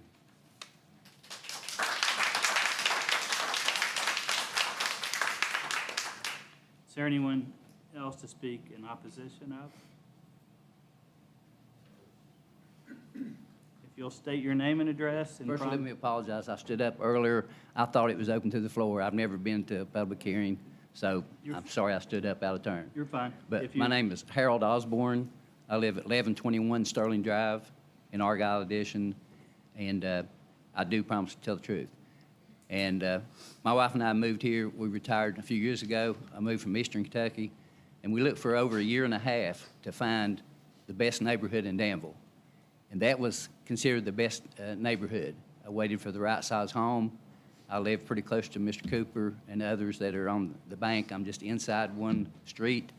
And but I would have moved somewhere else had I known that we had to put up with the barking. I have no issue with the people that work there. I'm glad they're working, and I'm glad there's a business. I understand. I worked for businesses for 40-some years. And, you know, it's nothing against them personally. As Tyler said, it's about the location. And he gets it much worse than I do, but when we go out on our back patio, we get the barking, maybe not as constantly as he hears it. But also, we do smell dog poop sometime. I heard them say that they clean up 3 or 4 times a day, whatever it is. But, you know, in between, it's dog poop. And the wind blows it certain days more than others. So that's the issue, like I say, is the location. And the other thing that was addressed was talking about the driving up Harrodsburg Road. If I'm not mistaken, the limit, speed limit is 45 miles per hour. I'm not positive, somebody can correct me. But I'll be halfway through that straight stretch, and there's somebody on my bumper that I didn't see before. I know that's not their issue about how fast people drive. What I'm telling you is that people still, they can't cover it, the streets 100% of the time. So there's going to be a lot more cars dropping off more dogs to be groomed. And there are people who jog and ride bicycles on that road. And so the more traffic, no matter what business it is, would create incidents. So I just wanted to spell those out. That makes everything more dangerous. And the other thing is the loss of value on the homes.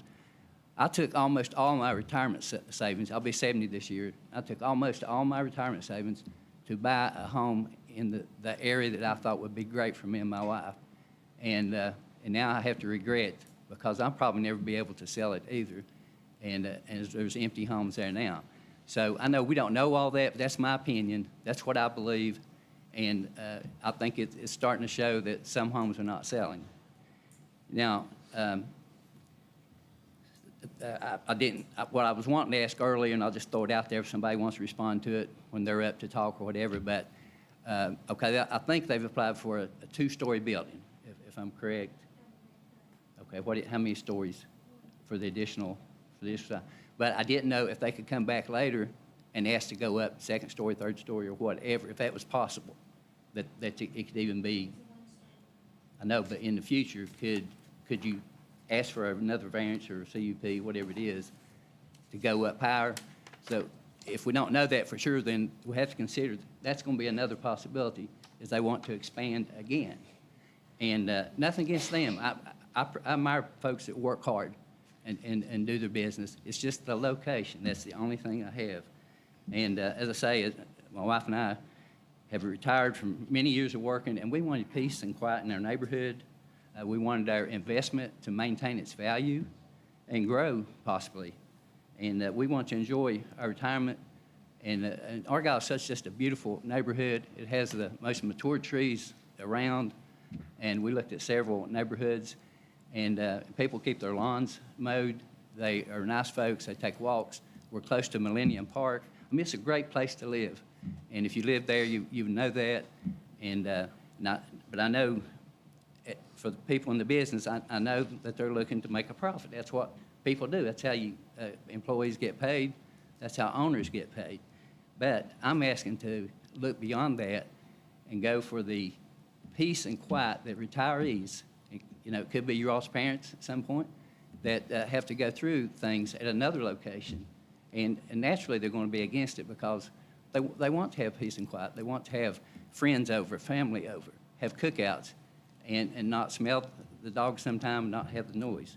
So I just ask you to consider what I say. And, a lot of times, I'm not a lawyer, I was an accountant, but a lot of times laws people talk about in the spirit of the law. Okay, now we got a 500-foot waiver that wasn't there before. Legally, they're allowed to do things by asking for this.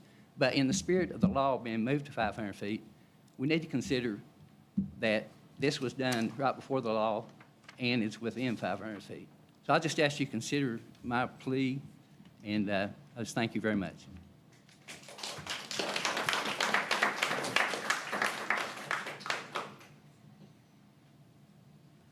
Is there anyone else to speak in opposition of?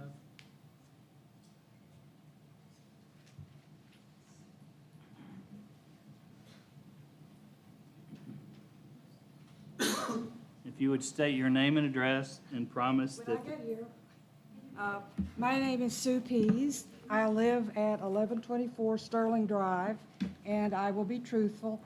And I have lived in my house for 20-some years. My parents lived in my property. Can you hear me? Can you hear me? Very well. And my parents lived there for another 20 years. So they were, I guess you could say, early pioneers of Argyle. No one objects to a business expanding and being profitable, but should it expand at the expense of its close neighbors? The expansion, I don't object to, but I object to the activity of the expansion creating more noise. We have lived with this noise from the barking dogs for a year. Even on Sunday morning, there are the barking dogs. Sunday afternoon, there are the barking dogs. I'm in my house, I'm sitting at the table, there are barking dogs. Dogs bark, that's what they do. I like dogs, I have no objection to dogs, but I don't believe that I should have to listen to dogs in my house for sometimes 2 to 3 hours, or be able to go outside in my yard and listen to dogs barking.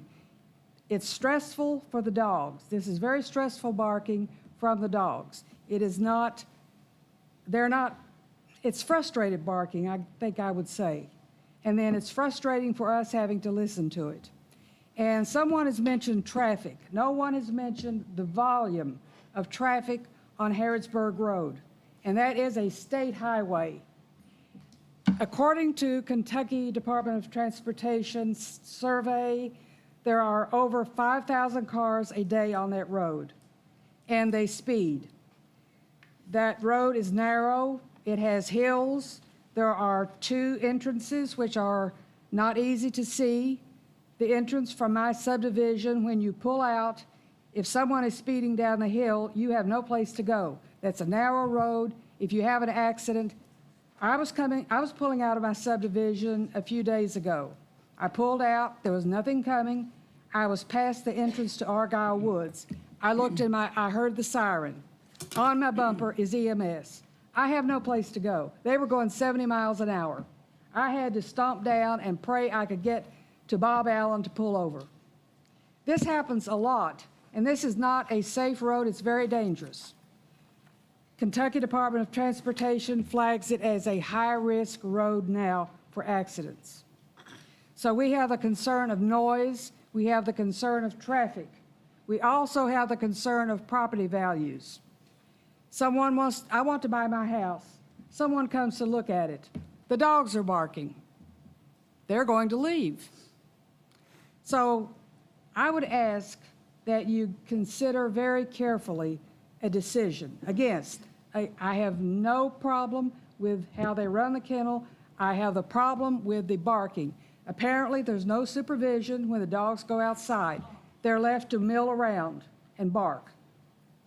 And the people who live 56 feet from them cannot go out in their yard. The dogs bark at them.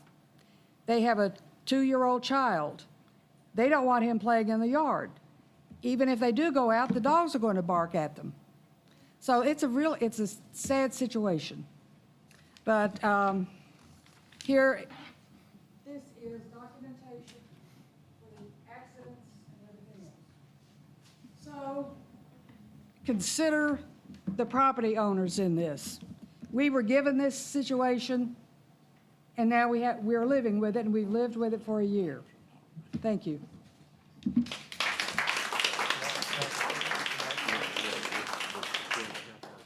Is there anyone else to speak in opposition? When you get to the podium, if you would please give your name and promise that your testimony is truthful to the best of your knowledge. Gotcha. I promise my testimony will be truthful. I'm Bernard Montgomery. I live at 1129 Sterling Drive. I've lived in Boyle County my entire life. I watched Argyle subdivision developed, and I've known of its excellent name and reputation all my life.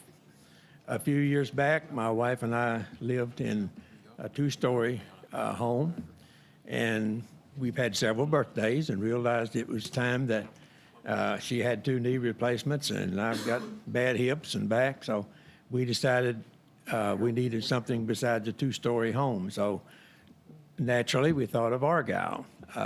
Such a fine reputation of a nice, quiet neighborhood. So we found a 1-story that suited us, and we bought it. We didn't know the dog kennel was coming. It was such a nice, quiet place to live, and it was that way for up until this started. And now it is quite noisy with these dogs barking, and I have smelled it too. So I'm like my neighbor Harold. We've made quite an investment in our home, and I bought the house. It needed a good bit of work outside. I did it. Spent a lot of money, and with all of this gets out that we got this dog problem up there. Doubt if I get my money back out of it. So we would appreciate your consideration of our points too. Thank you very much. Thank you.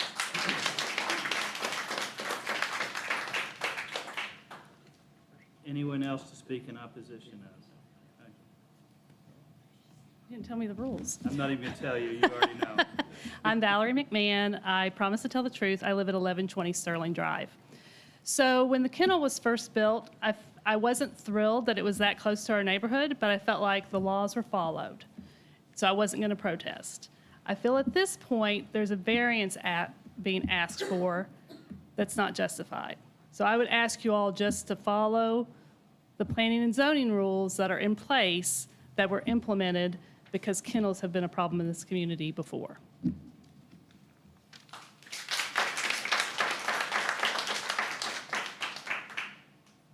Yes, please.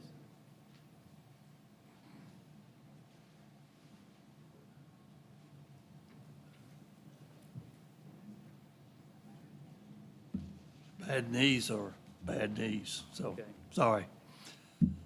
I'm John Kaywood. I live on Maple Avenue, 423 Maple. And I will do the best to tell the truth as far as I know. Thank you. So, first, I want to thank you all for your service to Ball County and for what you do. It's not easy what you do. I understand that. Your public service is appreciated.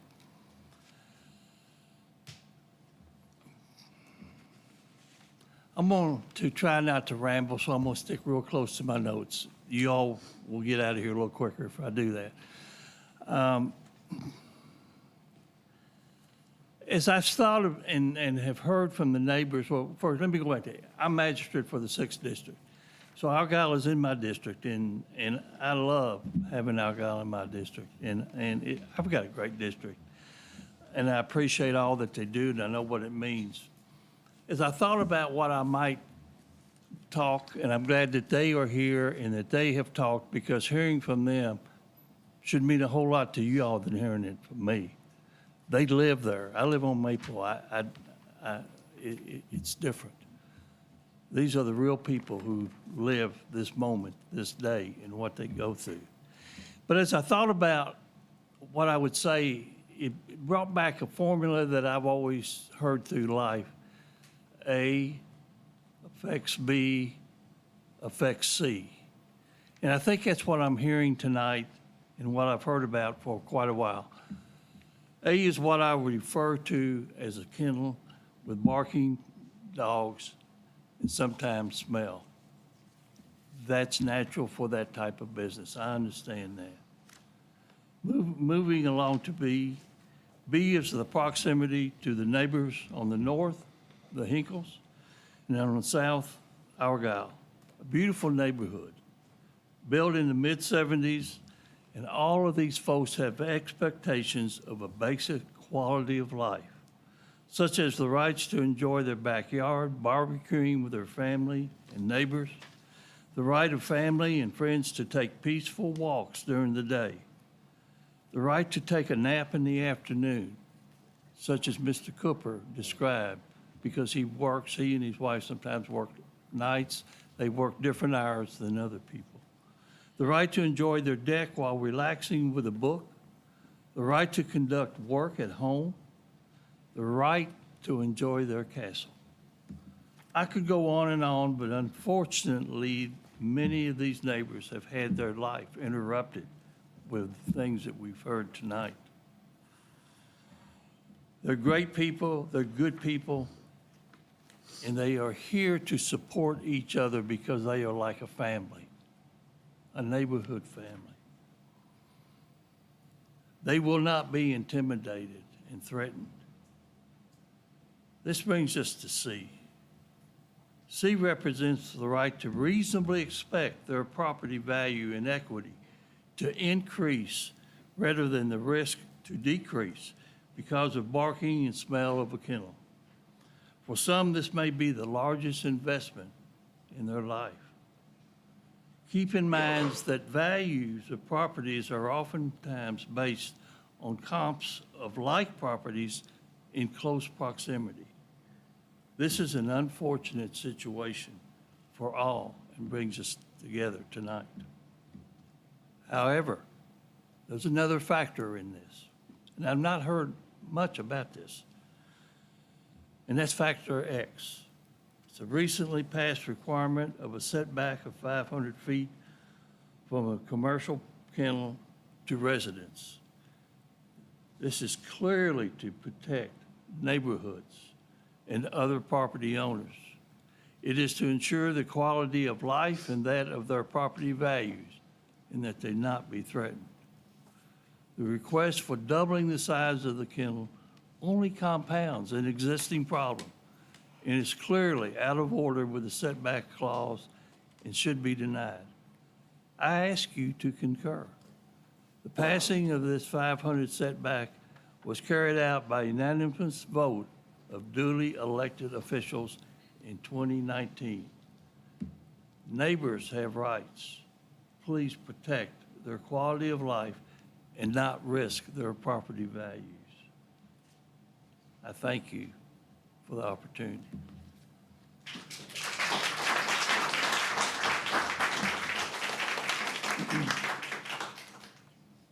Is there anyone else to speak in opposition of?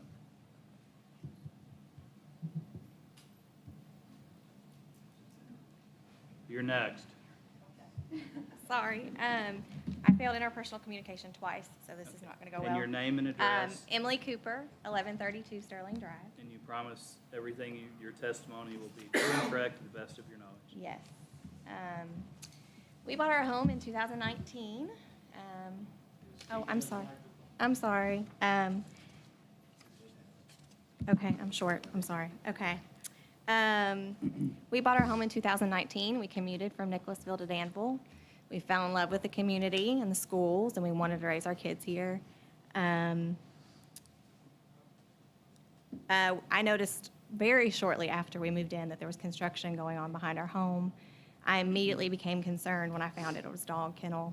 I called our local representatives who assured me it was not going to be a hindrance to us at all. And we remained hopeful, and we just waited.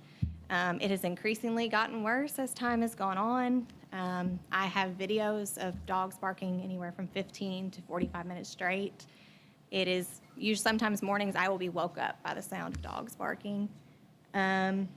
We can't enjoy our windows open. I've been told to insulate them, but I don't feel like I should have to do that. We can't go out on the deck and enjoy the nice evening without just the constant barking.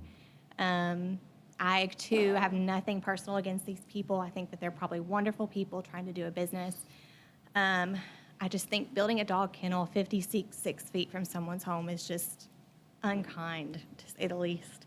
I have signatures from almost everyone in our neighborhood that's against this expansion.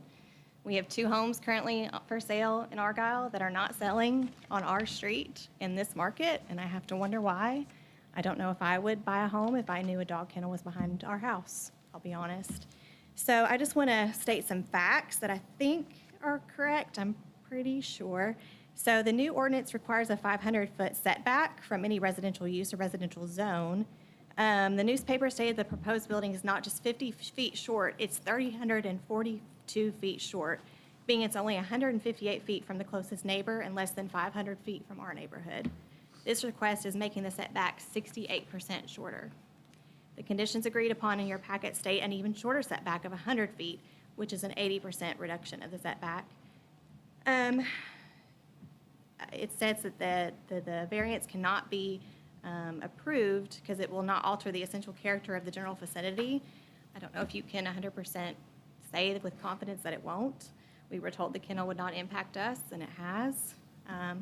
Would not allow for an unreasonable circumvention of the requirements of the zoning regulation. I think asking for a 68% variance is pretty unreasonable, and does not appear to deprive the applicant of the reasonable use of the land or create an unnecessary hardship on the applicant. This is a hardship for all of us on Sterling Drive. The original kennel location was near Perryville, and from what I understand, they own land on the other side of that road that has an empty barn that would probably be perfect for a kennel. So I appreciate you all listening to us, and we'll hopefully consider our concerns. Thank you. Thank you.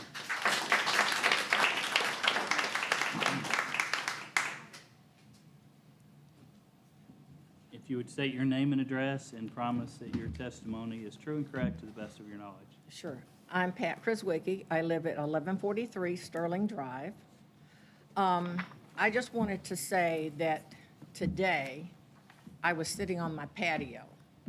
My patio is in a courtyard. I have a brick wall that surrounds my patio.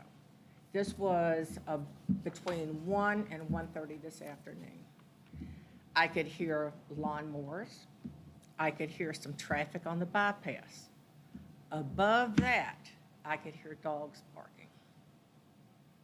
And that is a serious concern, especially if they're going to double the size or capacity of the dogs that they can have. Now, understand that they're talking about daycare, but those dogs still have to go outside. Yes, it may be a short time, but they're still outside. Because the number of dogs is greater, that means they have to go outside more often, more frequently. So instead of maybe hearing dogs for 30 or 45 minutes at a time, we're going to hear them from 7 o'clock in the morning till 6 o'clock at night. And again, this is a problem in our neighborhood.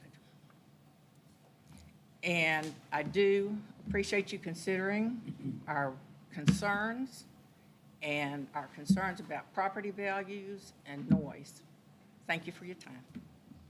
Thank you. Sure.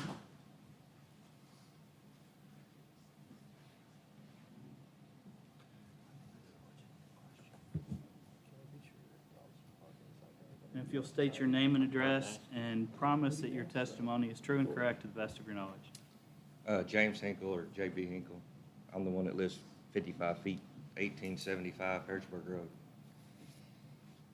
I have no problem with a small business. I'm a small business owner myself. I'm glad that she's doing very well, wants to expand. No issues there. I think that at some point in time, she thought that we have a problem with her having a business. We don't have a problem. I don't have a problem if anybody has a business. Our problem is we have had to build a wall on our house to help take care of noise. It's 75 decibels inside my house when these dogs are barking. She tells you that there's not going to be these dogs in pens. I can give you pictures from her own website where there's 5, 6 in a pen at a time playing in the snow. If she's trying to keep the dogs clean, why would they be in the snow? I have pictures of dogs sleeping in the pens. Do you know any dog that goes out and goes potty and takes a nap? Do you take a nap when you go to the potty? I don't. I'm just being truthful here. Something nobody is saying. They slid this in 9 days with the help of Mr. Hunter, who gave them the heads up that the ordinance was going to change. On 11/18/19, they went and got their zoning permit. This changed 11/27/19. We're talking 9 days. They didn't even get their building permit until 12/31/2019, which is 35 days past the ordinance change, which nobody is saying. Also, the other deal here is the traffic is terrible. I have had her customers pull out in front of me, and I've had to lock up the brakes because I put my left-hand blinker on to turn into my driveway. That is a problem. I don't know anybody that when they see a vehicle coming with a left-hand blinker just pulls out in front of them. But we have some customers that have done that. She would say no, but she didn't know. She wasn't there. She's not there every day. I think, in my personal opinion, and I don't know when she's there and she's not, but I do know the vehicle she drives. If the vehicle is present, it's a lot better. But on the days her vehicle is not present, it's a lot worse. I hate to tell you. There's probably plenty of witnesses that will say the same. When we talk about the tree line, nobody's telling you this. Mr. Lanigan, days before they decided to start, went in and ripped all the shrubbery out between my house and the kennel, which took away a buffer. He did it to the church too. And if you don't believe me, we can drive out there today and you will see the pile of the trees that are laying still from over a year and a half ago. So if she wants to expand this business, no problem. Build a 20-foot sound wall all the way around the property. They do it with trains, they do it with roads. She needs to take her noise and contain it within her business. Us neighbors shouldn't have to listen to it. The road needs a turning lane there. Since we've lived there 8 years, there's probably been 4 or 5 wrecks in that straight stretch. People are texting, people are on their phones, they don't pay attention. It's not as clear as her picture. She stood out in the road and took a shot. You come to my driveway and you tell me how easy it is to get out. There's those tree limbs, especially when it rains or ice, the trees go down. The vision's a lot worse. If there's a turning lane or rumble strips, something to slow traffic down right there, a big sign maybe, which you put a sign there, it's gonna make it worse because they had a no passing sign that we had to get removed because you couldn't see around it. But if there's a sign on the other side that maybe had a caution or a caution light, I mean, there's more things that can be done if she's gonna expand her kennel there. But I'm looking, we need a sound wall all the way around the property because we shouldn't, as neighbors, we didn't ask for this. As Mr. Hunter has said, they've got 34 or 5 acres on the other side. Why did they pick the spot right in between the neighbors? They've got thousands of acres probably, and they got plenty of money. We don't. We all worked hard to get what we have. We're not all rich and can't just go move. Somebody told me, sell your house if you don't like it. Well, I've offered to these people, buy my house, but nobody shows up with a check. I had a magistrate tell me, that's absurd that you're asking me to buy your house. It's absurd that you're not coming and buying it because you think it's so great. If you think it's so great, bring me a check. You can live there. Nobody's there 24 hours a day. We're there 24 hours a day. My wife works from home. She has to wear headsets because she can't hear.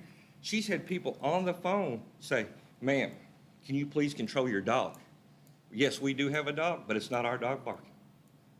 So that is what we live with every day. These people here, he's telling you he's 300-400 feet away, and he can hear it in his house. What do you think I do? She wants to tell you, I'm in the insulation business. She wants to tell you they got closed cell phone. Look it up. Closed cell phone does not absorb any noise. You've got metal, closed cell phone, metal. You have an amplified acoustical sound. If she opens that door, when those dogs are barking, it is louder than when they're outside. And if you don't believe me, come out there. You will find out. I can show you video right now if you want to see it, and I guarantee there's more people have video of lengthy days of barking, days when there's nobody at the kennel, the gates are shut, but you hear the dogs because they're inside and it's amplified. Now, they will tell you, no, you can't hear that. I got video. Video doesn't, you can call me a liar, but video doesn't lie. And if she tells you to come out, she can stage, hey, you're all coming out. Guess what? We're going to shut the dogs down. But I can't stage that. You show up at my house any given day, any of you are welcome to come stay all night if you think it's great. I got plenty of room, plenty of food. Indoor swimming pool, if you like that. I mean, you're more than welcome to stay a week. Get you an experience. It's not that. Ask her why she moved it from her house. She's going to tell you, yes, because she wanted more business. This man's going to tell you he didn't like the noise. I've got plenty of witnesses that have already said that. So if they like the noise and the dogs, you all can buy my house. I'll sell it to you tonight. You can write me a check. That's what I'm offering. If you do pass this, make sure they have to put sound buffers up. We shouldn't have to do that. We need a turning lane out there. That's all I have to say. I appreciate your all's time. I think that you're all doing great. Thank you.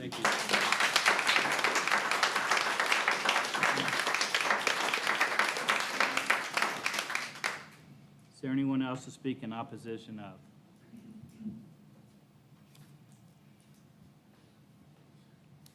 Okay, has everyone had an opportunity to speak who wants to? You may. Thank you. To the mic, sorry. Yes, sorry. I'm a little bit taken back. First of all, everybody's concerns that I've heard have very little to do with my expansion. Everything that I've heard has to do with my current building that I have. And it's legal, and Lord knows I've been sued, and it's been justifiably, it's going to be there. I haven't heard anything or seen anything as proof of decibels, which have been asked for a while. I don't think any of the people who've spoken opposition have been on my property. I don't think anybody's been on my property as a customer, especially, or even visited. You came on my property when you came and got your dog. You're welcome. His dog was on an invisible fence, and I think you have three. How many dogs do you have? You have a little dog that I helped you with. Is this relevant? Sorry. I don't want to argue. Okay, I'll go back. Anyways, it doesn't matter. I welcome you to the kennel. I don't know where the true as I know it statement comes in with the smell, because you're welcome out at any time, and you don't have to announce to me when you're coming. You're welcome to come anytime you want to. Out of the whole magistrates, one has been to my kennel. He is the magistrate for the kennel, Mr. Cullen. He's actually been out there. He came unannounced. We don't stage things. By 3:30, there are no dogs outside other than just a quick minute potty break at the end of the day before they go to bed. I can pull up my cameras at any time. I have security cameras all over the building. I can pull them up at any time, and I have, because I've heard all of this stuff before, and I'm like, well, okay, I can pull it up any hour at night on my phone, and I don't see dogs barking or moving. They're asleep. Lights are off. They're asleep. I don't have a degree in insulation, but I am pretty sure that insulation does buffer sound. What else? I took a couple of notes. Nothing has been mentioned about the train.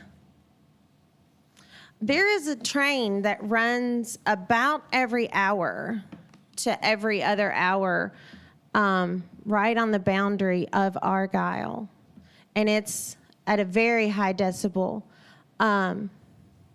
I, too, have decibel readings within the kennel and outside of the kennel. Nothing has ever exceeded outside the kennel more than 40, even with the doors open.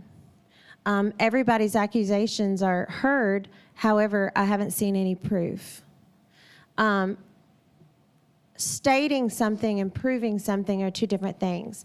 And everything that I've heard has been relevant of the existing building, which is not up for discussion. My existing building is existing.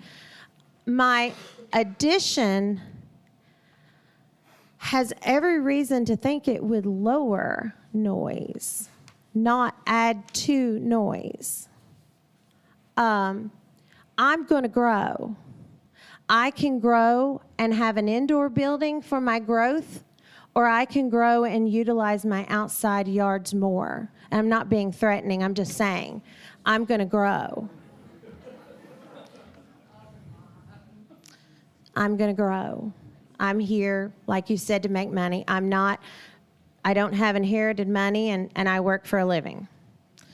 I work for every penny I have, and the girls that work for me know that I'm there about 65 to 70 hours a week. We do shut our gates when we do not have open hours of operation. We are open Monday through Friday. Saturday, we don't do traffic, but we care for the dogs. And on Sunday, we only do traffic 4 to 6 p.m. for pickup only. That's why our gates are closed.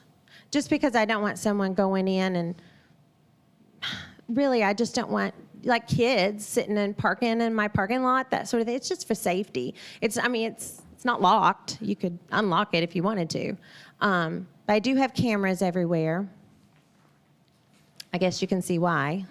For a lot of reasons. For protection, but also so I can see the dogs. I want to be able to see them when I'm not there. I can't work 24 hours a day. It's not reasonable. But there hasn't been anything mentioned about the train. People that bought their property in Argyle bought it regardless of the train, which is quite loud. I hear it. The dog park is on the other side of Argyle, as is the Humane Society. The Humane Society has access, the dogs that are at the Humane Society have access to go in and out. I don't rescue at my facility. I don't take in dog, like, you can't bring your dog and drop it off and just, I want it rehomed. That's not my business. The trees you saw on the picture, the trees that border the boundaries are there. The trees that are in the burn pile are trees that were either on the roadway that we had removed so we could see better, or they were trees that were within the driveway. Those haven't been burned, they haven't. But the trees you saw in the pictures, the trees still border the property boundary. You cannot see the Hinkle home, and you cannot see the Argyle homes from the trees. We did not remove any bushes or trees that border the fence rows. Rodney, am I correct? So I don't know, that's not true, and I can show you in the pictures that were taken from this morning.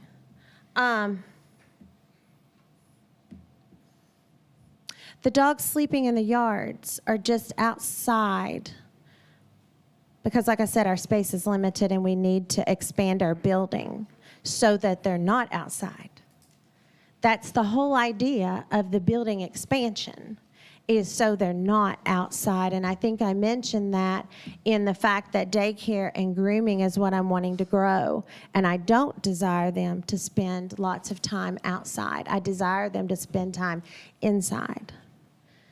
That's the whole point in the expansion. I would have to argue that every point that was given today was heard.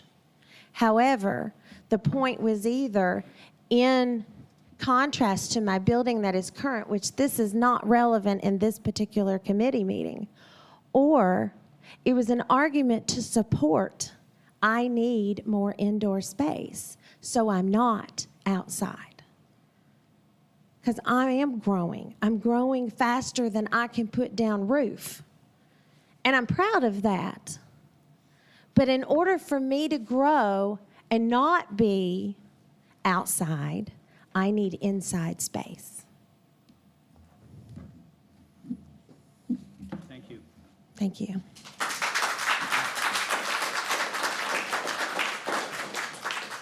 Okay, Mrs. having Lanigan. giving everyone an opportunity to speak, I want to speak.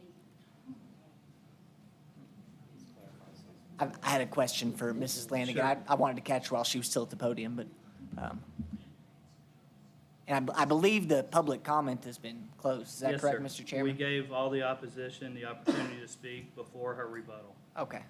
The question I'm going to ask is just a clarification for Mrs. Lanigan. If you, I announced up front the order we would go, that No we would problem. hear the staff report, No hear from the problem. applicant, hear from the supporters, hear the opposition, and hear the applicant's rebuttal. Mr. Smith, have we done that? yes, sir. I appreciate that. Just a clarification on your proposed conditions here. Would it be possible for you to agree to no building that would exceed 1 story in height, or? That, I agree to that, Okay. yes. No, the building that I have planned to build is very similar to what I have currently, which is 1 story. Okay. Yes. And I think this was just a clarification from Mr. Hunter, but there's a built-in 100-foot setback from any adjacent property line, and I think he wanted to clarify and say any adjacent, was it non-residential property line, I guess? It has to be because the building is, I guess, potentially, I guess it's 158 foot on the adjacent, but it doesn't meet that on the. The one measurements should be on there from ACE Engineering. side. they 100 put- The 100-foot set, is it a 100-foot setback from adjacent or is it a 150-foot setback?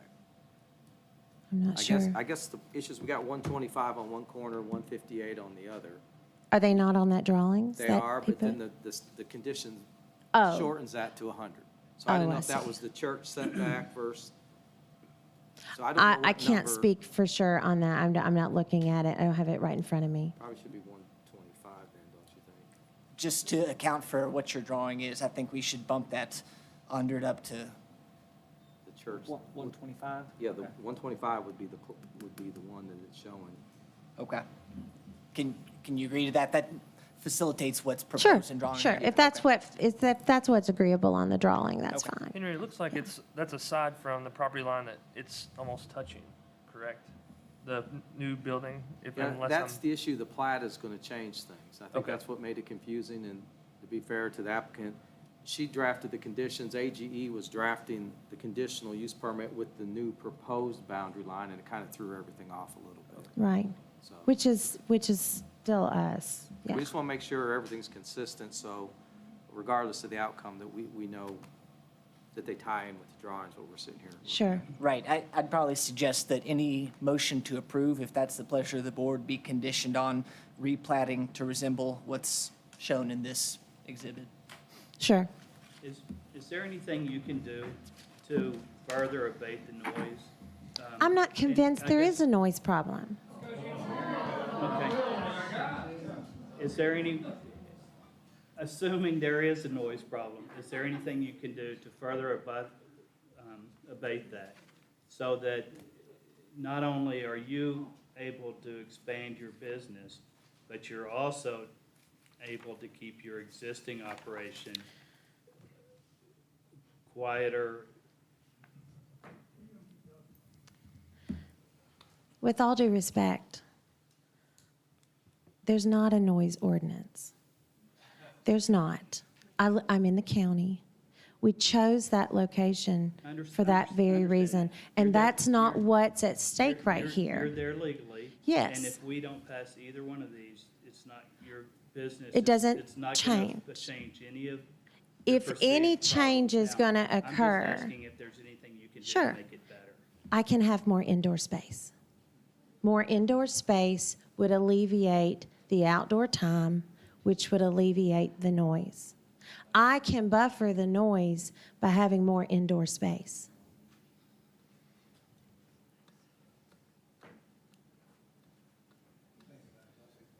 Sure. Yeah, I've been listening to both sides, and I kind of feel for both sides of the situation. But one thing is that I don't know if she can do anything to make the noise go down, but I feel for those people that are there because, I mean, like, nobody wants to hear that while they're trying to sleep and trying to enjoy their yard and their families and their homes. But it's really an awkward position for both parties because, I mean, she's not going anywhere. So it's just a messed up situation all the way around. And like I said, I feel sorry for everybody. But, you know, whether we approve the expansion or not, just like she said, she's still going to have her business there. So I don't know. The noise at this point is irrelevant for why we're here tonight. Right, and I understand what you're saying. That has nothing to do with what you're saying. Yours is about expanding. Yes. And that's what we should stay on, but because, to be honestly and blatantly, the rest of it really doesn't matter. I like to see everybody happy. I'd like to find middle ground. And, you know, I have some rental property, and sometimes I tell my tenants about being a good neighbor. And my good neighbor policy is you're polite to your neighbor, you don't disturb your neighbor. But at the same time, to be a good neighbor, you have to be tolerant of your neighbor. So there's a middle ground that works both ways. I'm just asking, is there a way that you could make their living experience happier and expand your business at the same time? And I'm not looking for give me more indoor space. I'm looking for what can you do?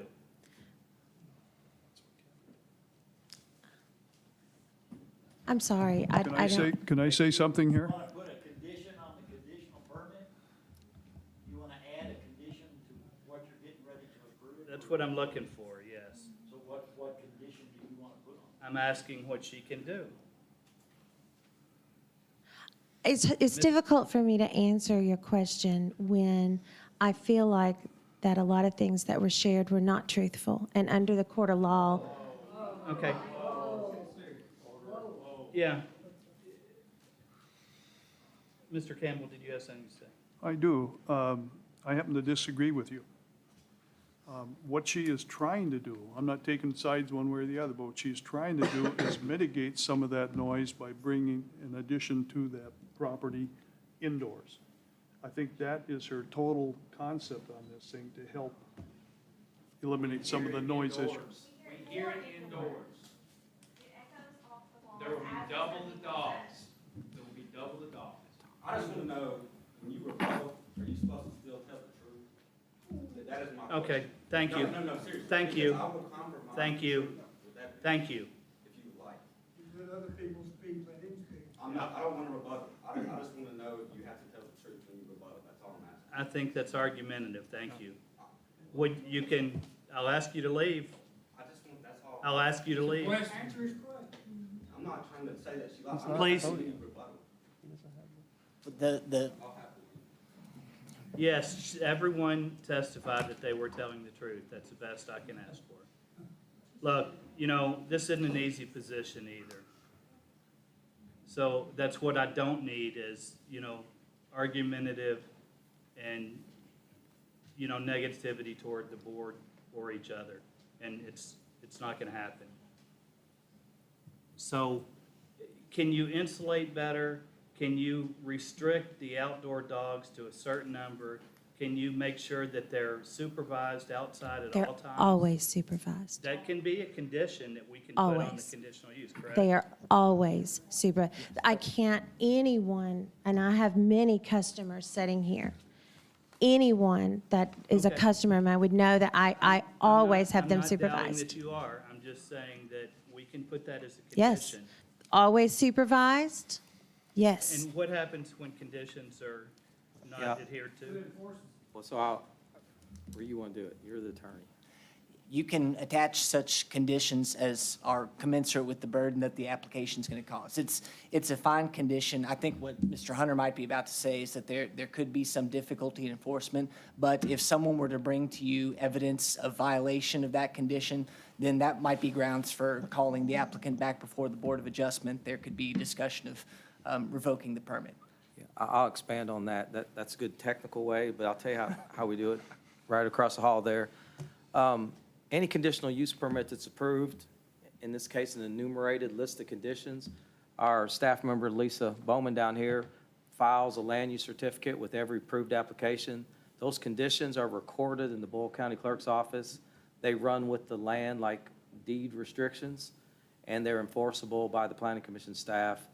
Now, the challenge could be going out and enforcing conditions. We have to get a call. And then we're required to go out and make sure conditional use permits are still in compliance on a yearly basis, or as you just mentioned, they could be revoked. So all the enforcement lies with us if the conditions are worded well. That's why they need to be worded well, because we'd actually have to go out and enforce them like deed restrictions forever into the future. That's why if we were going to talk about noise and impose a condition, put a decibel number in there, or put a cap on a number, or whatever you can in a permit request like this, so we have a measurable to go out there and enforce. And as we talked about in the staff report earlier, the board can impose conditions at your leisure. That's the authority you all have. So if you were to put a cap on the number of dogs, or put a cap on the number of dogs per play area, or a cap on the decibels at the adjacent property line, if those conditions were wordsmithed like that, which would be tough at this point in the long hearing, we would have to enforce those conditions as they're worded. And right now, we'd enforce those 8 if this is approved as they're currently worded. I have another question. I'm just confused about the noise orders and all that. I mean, once again, I'm not taking any sides, but what is done is what is done. I don't see how you can put a noise on a dog. Yeah, so. Barking. That's like asking me to have my newborn baby stop crying. I understand. I mean, I'm not understanding all of that. It'd be problematic. I've been involved in one case with we talked earlier about a racetrack next to a neighborhood, and how loud's a stock Corvette versus a Corvette with a modified muffler. I literally have been involved in a case like that. But in that case, there was a decibel number imposed on the applicant of 96 decibels in an area that had no noise ordinance, but it was just part of a hearing for the racetrack to get their day. They had to commit to something, and they did. Turned out they were louder than 96, and it became our job to go out there and measure decibel readings at all hours of the weekend, to the point we had to put permanent noise monitors on the property so we could, by an app, verify if they were 96 now, and in a half hour now they were 101, and we go out and write them a ticket. It's very complicated to enforce noise. You need instruments. You need to be there at lots of different times, and there would have to be a decibel reading that's reasonable. And again, going back to how do you set one for 6 dogs in a play area, 55 feet from an adjacent neighbor? I don't know what that number would be. I don't know how we would find that threshold tonight to set that as a limit. But if you all do it, we'll try to enforce it. That's all. But wouldn't that be for the addition? That wouldn't be for the existing building that's current? Okay, the public testimony is ended. Thank you. She was going to speak, so I was going to speak too. Sorry, sir. Okay, she's being asked questions by the board. I just want to say, to answer her question, I think you guys can impose conditions on anything on this property within that red boundary. The existing facility is there.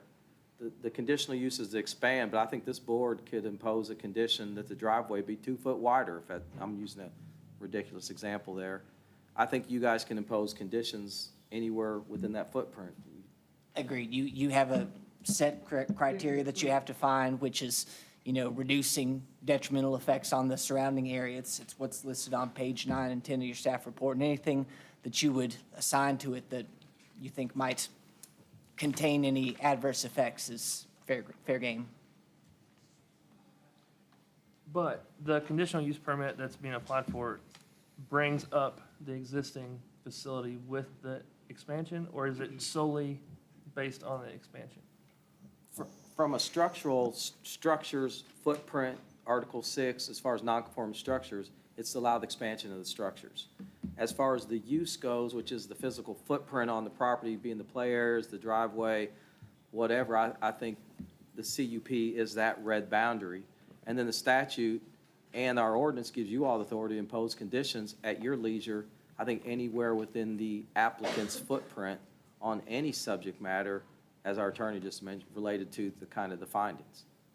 So it kind of moves in a different track here, depending on where you all want to go with that wordsmithing. And of course, it's always helpful if you guys impose a condition that the applicant, you could talk with them and see if it's even practical and that it's enforceable on our end. I think all those things have to play together. And that's the discussion we're having right now. This is, to the audience, this is not a chance for Mrs. Lanigan to have further rebuttal. This is a discussion about possible motions and what conditions might be applicable. So this is not continuing public comment or any further argument. This is just a discussion of the board searching for a motion that they might find palatable.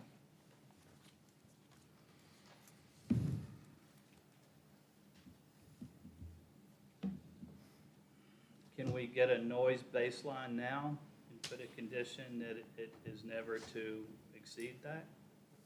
And if it does, you'll need to find a way to abate it or remediate? Is that fair?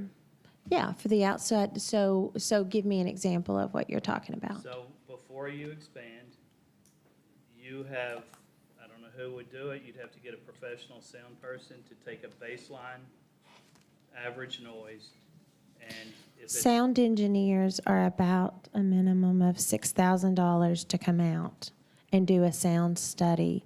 We looked into it. So you're It's not going to do that? extremely expensive. I'm just, I didn't say I wouldn't, I just said that's what it is.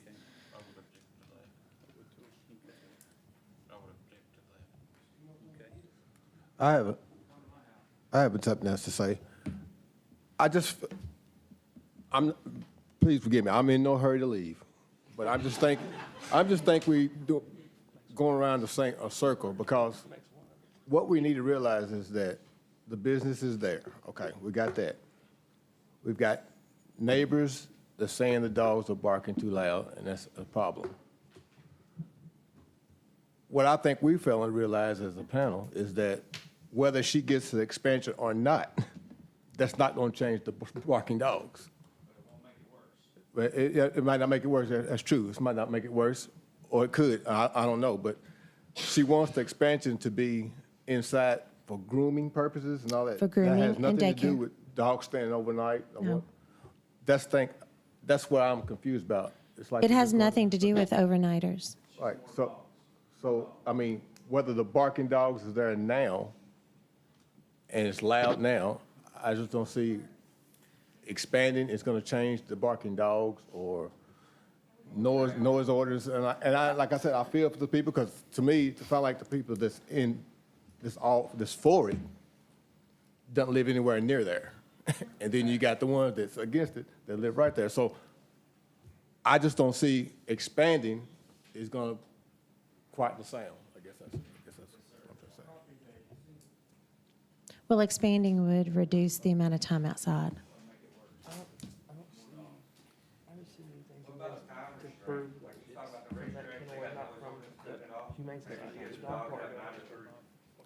Yeah, those are reasonable suggestions right there, and I'm gonna kick myself for saying this, because I really don't think it's where we want to go, but, and Mr. Hinkle raises a good point. We got two different sides of this property, and we would literally need two different decibel readings. Now, I don't want to say I'm an acoustic engineer, because I'm not an engineer, but we brought Rutgers University in to settle this dispute, and we spent six-figure money to figure this out.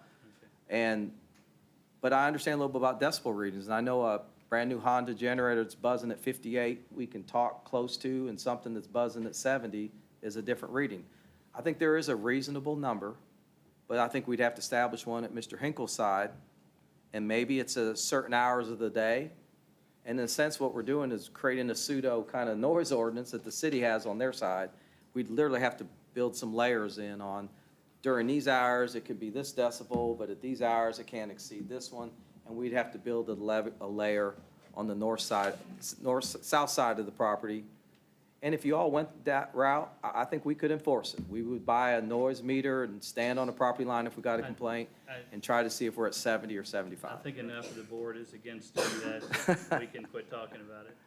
That's why I say.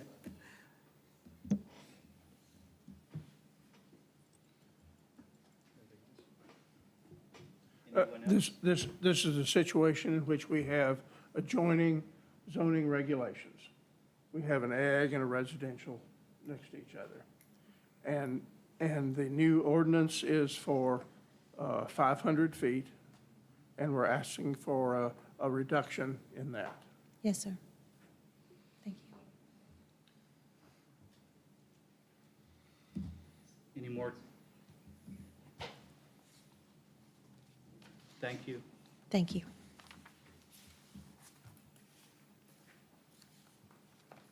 Does anyone have a motion to make?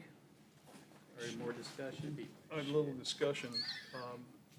On the motions themselves, you say they have to be two separate motions? Yes, sir. Which would be the first? CUP. CUP. Based on agenda order. Okay. Then I would make a motion to approve the request as presented, only with the variables as we were presented with. I think there were 8 items, and then a 9th one was talked about. We're replatting the property. As on our page 4 that we have with those items, if they are willing to commit to those, that's the way my option, or my motion would be to accept it based on that. Mr. Campbell, might I suggest some factual findings to attach to that motion to approve? Okay. You're the attorney. That the applicant's proposed use offers a service to dog owners and professionals in the community, that the applicant's conditions provide a means of limiting detriment to the public in the surrounding areas, that there will be, per the applicant's conditions, no expansion of outdoor areas, and that the expansion of indoor areas will limit the increase in use of the outdoor areas. Applicant conditions as modified as noted, including replatting to match the development plan exhibit. It's all inclusive. That's my motion, so. I'll second that motion. Okay, there's a motion and a second. I think we probably ought to do a roll call vote. And we'll start from the left and work right. I'm the second. Yes. Okay, yes, yes. Yes. Yes, I vote no. No. Okay, it looks like the CUP does not pass. Thank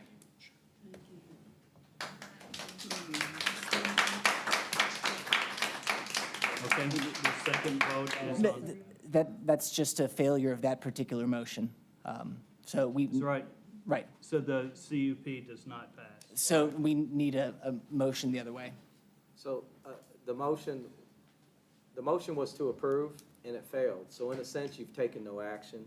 Right. So you need an alternative motion to put an affirmative vote to the record. The motion failed. So at this point, the board is still taking no action. Okay. The outcome may be apparent, but we need to have a vote Probably need to- expressing the will of the board. Yes. Okay, so we need to vote a no to the motion. A motion to deny All with right. some findings that would then be revoted on again, correct? Okay, Since we're to the point of making a motion of denial, I'll share my proposed findings for that. That the use would be detrimental because of testimony about smell, noise, those are existing conditions, and the proposed expansion in the number of dogs on site could cause an augmentation of those conditions. The proposal did not include any mitigation measures for those conditions. The land is adjacent to the lowest density R1 zone. Per the applicant's testimony, there could possibly be an increase in traffic congestion. We're talking about more daily trips per day. And the application does not meet the requirements of the zoning ordinance because there's a 500 foot setback from residential uses. feel free to exclude or accept or add. Okay, so I'll make that motion. Is there a second? And a second. So we will again do a roll call vote, this time from my right to left.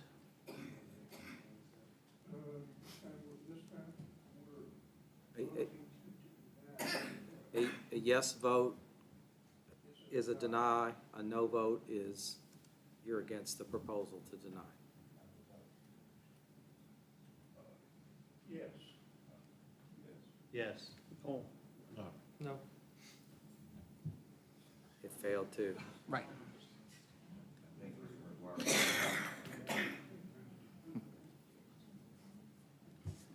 Just to clarify, if you voted yes on the denial, you need to vote yes on the denial motion if you wanted it denied, and no if you wanted it approved. So, In fairness, should we hold both votes again? There is not, and you can use the same findings as before. Those are now of record. You can just make the same motion. There can be further discussion. You can table the matter. You can ask for additional information from the applicant if you choose to reopen the public hearing on this matter. But yes, your question, you can have both votes again if you like.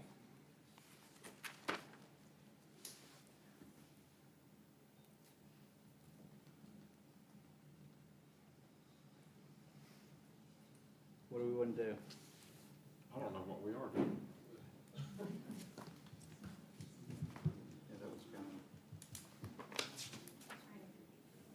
I mean, does that mean that there should be more conditions to approve? Explain this, why are we doing it? Both votes have failed now. We're not successful in getting a vote for approval or a vote for denial. Right now, nothing has happened with this application. So in order for there to be some kind of final action, we need to have a vote with a majority of the board voting either to approve the application or to deny it.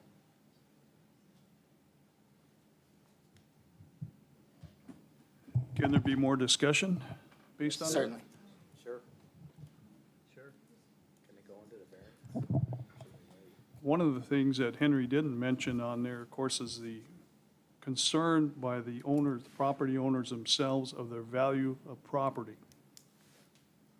They're all concerned, or some are concerned certainly, that the property values are going to decrease. In my line of business of being a real estate broker for over 40 years and knowing the area, I don't see that happening. If there are homes for sale out there right now and they're not selling, in my opinion, they're either overpriced or they're not marketed properly. That's just my opinion.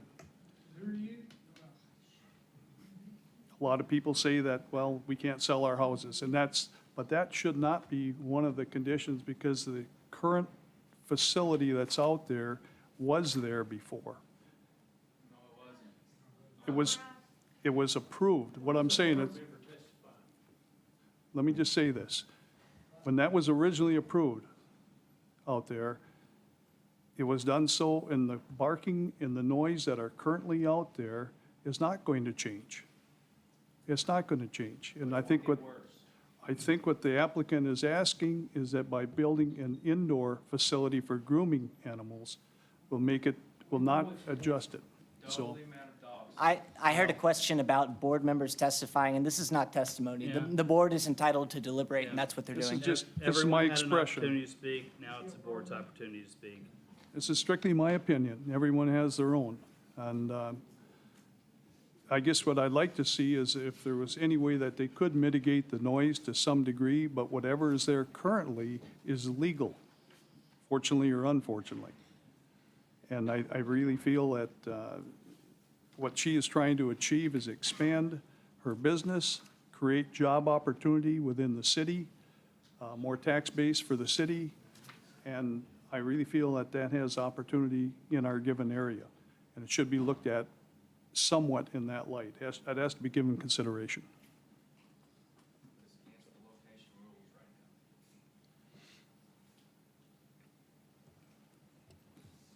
Well, me personally, I've said it before, I'm torn in between. I'm just trying to be as fair as I possibly can, and I don't mind telling you the reason why I voted my way is because I just think I think it's just my fair answer is that the business is not going anywhere else. She got her business, and rightfully so, and I'm glad she's got her business. But then I think it's kind of unfairly of the people that live right there. So I'm giving no just because I just think that's the best fair answer. I mean, I know it's for grooming reasons, but then I say that they might be bringing more dogs, so then I think that'd be more noise. But I just didn't know which way to vote, to be honest. I think it's got me torn in between, really.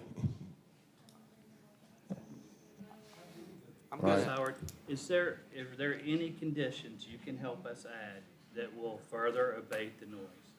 Soundproof walls. Ma'am, got a privacy fence, would you be willing to do something?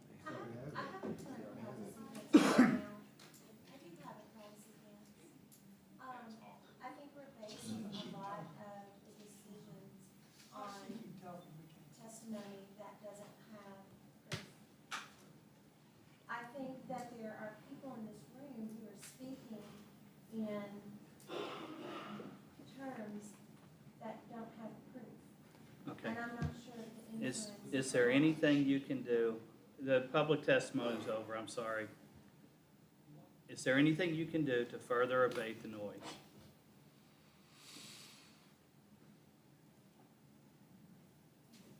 Are you willing to look in and try? What kind of insulation, this is a good suggestion. My husband has an insulation company. What kind of insulation requirements do you feel are appropriate in the new building? Soundproof? I don't know, I'm not an insulation guy. We're just trying. You can spray it to the full, and whoever says it does not, if it don't help insulate, I'm sorry, they don't need to be in the insulation business. We have, what is the, Because if not that, if you got insulation in your house and you go inside, should I be able to hear you when you're talking inside, if you're outside? I don't know, that's apples and You see what I'm saying? oranges. I'm just saying, you could spray it 6 inches thick. If that would help, fine, I'll spray it 6 inches thick. There's specific There's 3 sound inches. deadening Yeah, insulation. I mean, we can do a study and we can spray do, it. we're happy to look into that. And right now, the studs are, what's the depth of the stud? That's what I'm trying to get to. It's a 2x6, and the insulation is closed cell spray foam. And what is the depth of it? condition, she doesn't have to agree to it, she just has to 3 abide right by it. now. Right. Just make it a condition, and she has to abide by it. She doesn't have to approve it. She has to agree with it. The motion to 22 approve was inches of denied. cellulose in a cell. So I'm happy to look into, Yeah, because what I'm motion to wanting to do, approve. I'm serious. I feel like We didn't, would, that didn't pass. honestly, Then we it made a doesn't seem like motion what I to do, I deny. can't seem to do something that is beneficial here. Ma'am, we're trying to work with Oh, I know. everybody. I'm trying to find a way to If I pass add this. insulation to the building, I'm happy to do that. I think it Whatever would be, requirement you feel like is appropriate, I'm happy to do. I think on the new facility, because that's all we're discussing here, if the new facility was soundproof, if it was insulated with soundproof and insulation, then that would be a step in the right direction. Absolutely, happy to do that. Because I feel like that it would eliminate a lot of, and I hear what's being said about the more dogs, but here's the reality. I'm gonna grow. I'm trying to not grow and spend more time outside. I'm honestly, sincerely trying to grow and spend that time inside, in the areas of daycare and grooming. Grooming dogs rarely say a peep because they're in our arms and they're on the table. And when they're done, they go home. Daycare dogs are there, but I don't want them spending long time outside. That's what I'm trying to eliminate. That's what I'm having to do right now because the space is limited. If I grow my space, I'm growing my indoor space, decreasing my outdoor time, and adding insulation into the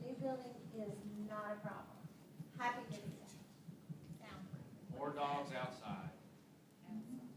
They all have to take a potty break, so it's just gonna be more consistent barking outdoors. It's not. I'm sorry, he doesn't run my business and he's never been in my business. Come to my house with the state and see if you can hear, the dogs indoors.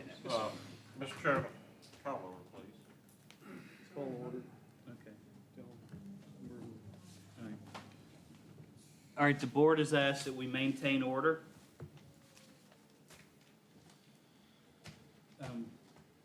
It's a soundproofing. I would also like to see a condition that we put an absolute number on the number of dogs that can be outside at any one time and that they be supervised at all times. I agree. That's an easy condition. That's easy. So what's the number outside at any one time? 10? I don't know. Ask What- her what's fire. Ask her what's fire. What'd you say before? She said no more, Somewhere she got along 6 kennels, she said there's usually no more than what, 12? I have 6 yards. 6 yards? There's no more, what would you guess? No more than 12 to 15 outside of any. Give us something you can live with. Yeah, absolutely. We can live with that. Can you live with 12? Absolutely. Instead of stating it like that, she stated that she had 6 yards and she had no more than 6 dogs in a yard per time, which I think Steve brought up, that could mean 36 technically. So what if you said 6 yards and 2 dogs per yard?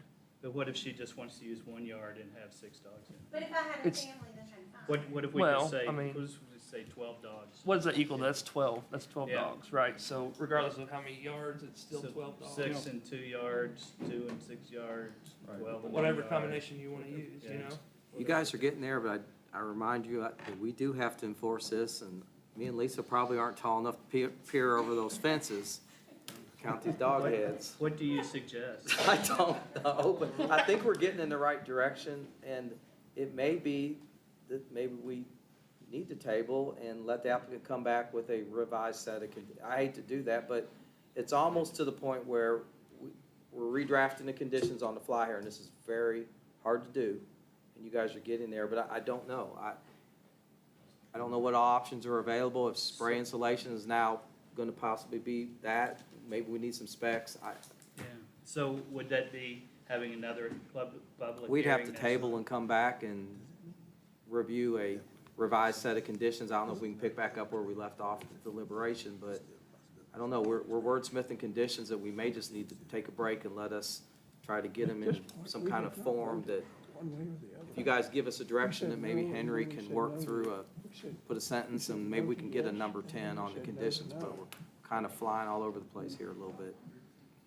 Do we, Mr. Smith, do we start over from, I think to the extent that new conditions are proposed, I think we ought to have some hearing on those conditions, meaning public input on those, on the new conditions as proposed. You know, if she's going to provide testimony that these are mitigation measures, the other side gets a chance to voice their opposition to that.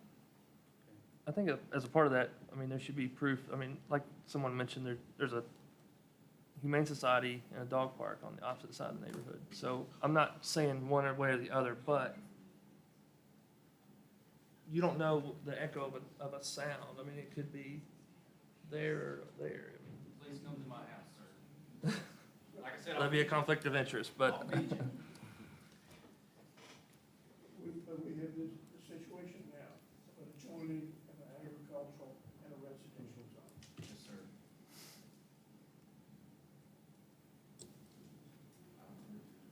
I would just say that, just be fortunate it's not a hog farm. Because I've been in that situation before. all right, No, let's you- keep order, let's keep order. Please, Mr. Campbell, help them keep order. I'm trying. I guess, Henry, I do have a question. Can we just, if we have another, or table this for something for additional time, would it just be on the additional items that we're looking at? For example, insulation or number of dogs in the run? You could confine it that way, or have, you know, testimony and presentation, and any public response would only be to the additional items raised. I think that's a reasonable thing to request. Okay. So do we need a motion to table? You do, I think the most efficient way to do this is to be pretty clear about direction to the applicant about what you're asking for. But yes, you need a motion to table. Can I ask our attorney a question real quick, technical for all of us? So, Henry, at this point, since both motions failed, and we have, in a sense, not taken action, we can't leave it there, can we? Or we have to have a vote with an affirmative direction, or could the board say we voted twice, both motions failed, and can we leave it there? We really have to figure this out to get a vote of up or down with the majority one or the other. Do you think that's true, or? I do. I think we have to have an up or down one way or the other. So I think that they either have to re-vote and someone changes, or we have to come back with a new set of facts that maybe change the vote count one way or the other. right. I think we're permitted to table it. If we do that, then we don't need to take it. Exactly, I think if we take action tonight, either up or down, then that's pretty much it. Yeah. If we table it and leave it open for, more restrictions, then we come back and we discuss it at that point, based on the new, yeah. If we vote it down, it's done. I think the confusion I'm hearing is when you have a motion and there's a yes and a no, there has to be more yeses than nos, regardless of the up or down motion. So the motions did fail 3-4, but the opposite motion didn't pass either.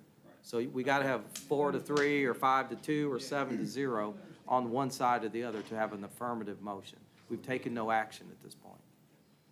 Okay, we were talking about conditions and soundproofing. What does an indoor gun range do? Could we say soundproof to the same standards of an indoor gun range? I mean, that should cover it, shouldn't it? More dog. Half? I don't know. Yeah, I don't know that there's an equation between dogs barking and gunshots. If it's all indoors, you know, it's indoor, it's not the outdoor barking that's being addressed here, it's the indoor. They are much more noise than a dog. I think, What's the soundproofing standard? Watch video.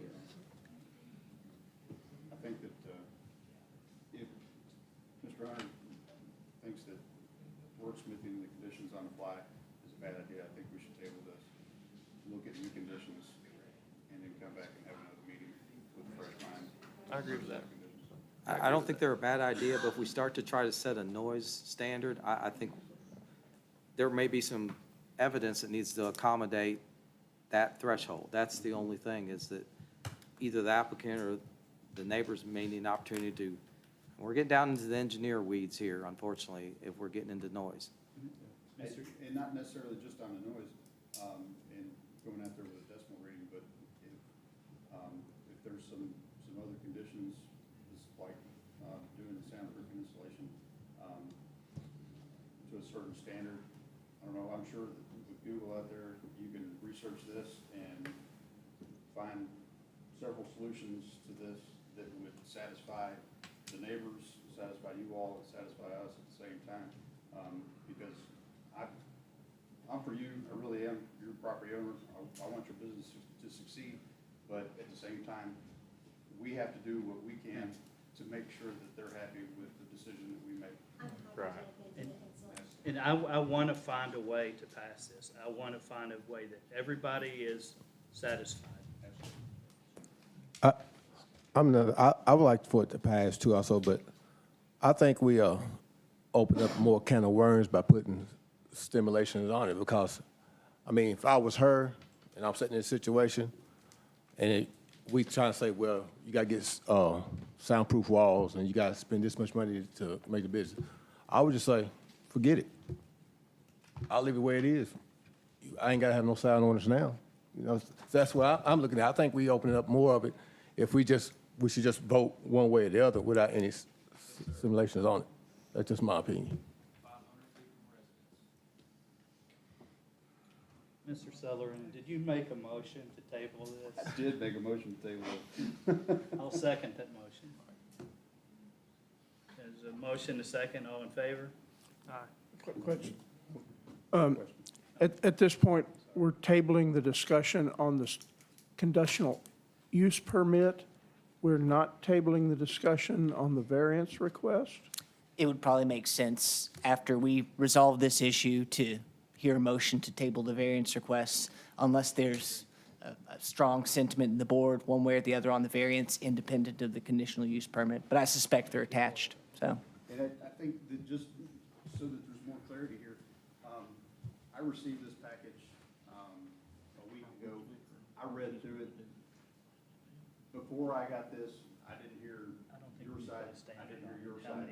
And I think that making a decision tonight would be unfair for everybody, in my personal opinion. I think there needs to be a little bit more discussion. Okay, is there any other discussion on the motion? All in favor? This is the motion to table. To table, correct. All in favor? Aye. Opposed? So the motion carries to table.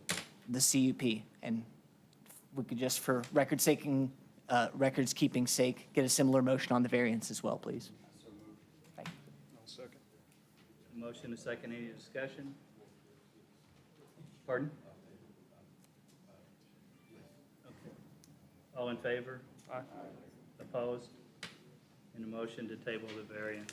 Let me just say, we'll come back third Tuesday in July, 5 o'clock, same place, we're tabled, so we'll leave it up to the applicant to submit new conditions to some level, and we'll get them out to the board members as quick as we get them. And I'm sure you'll be happy to work with her as much as possible on conditions. Can we do that? Not together, so, yeah.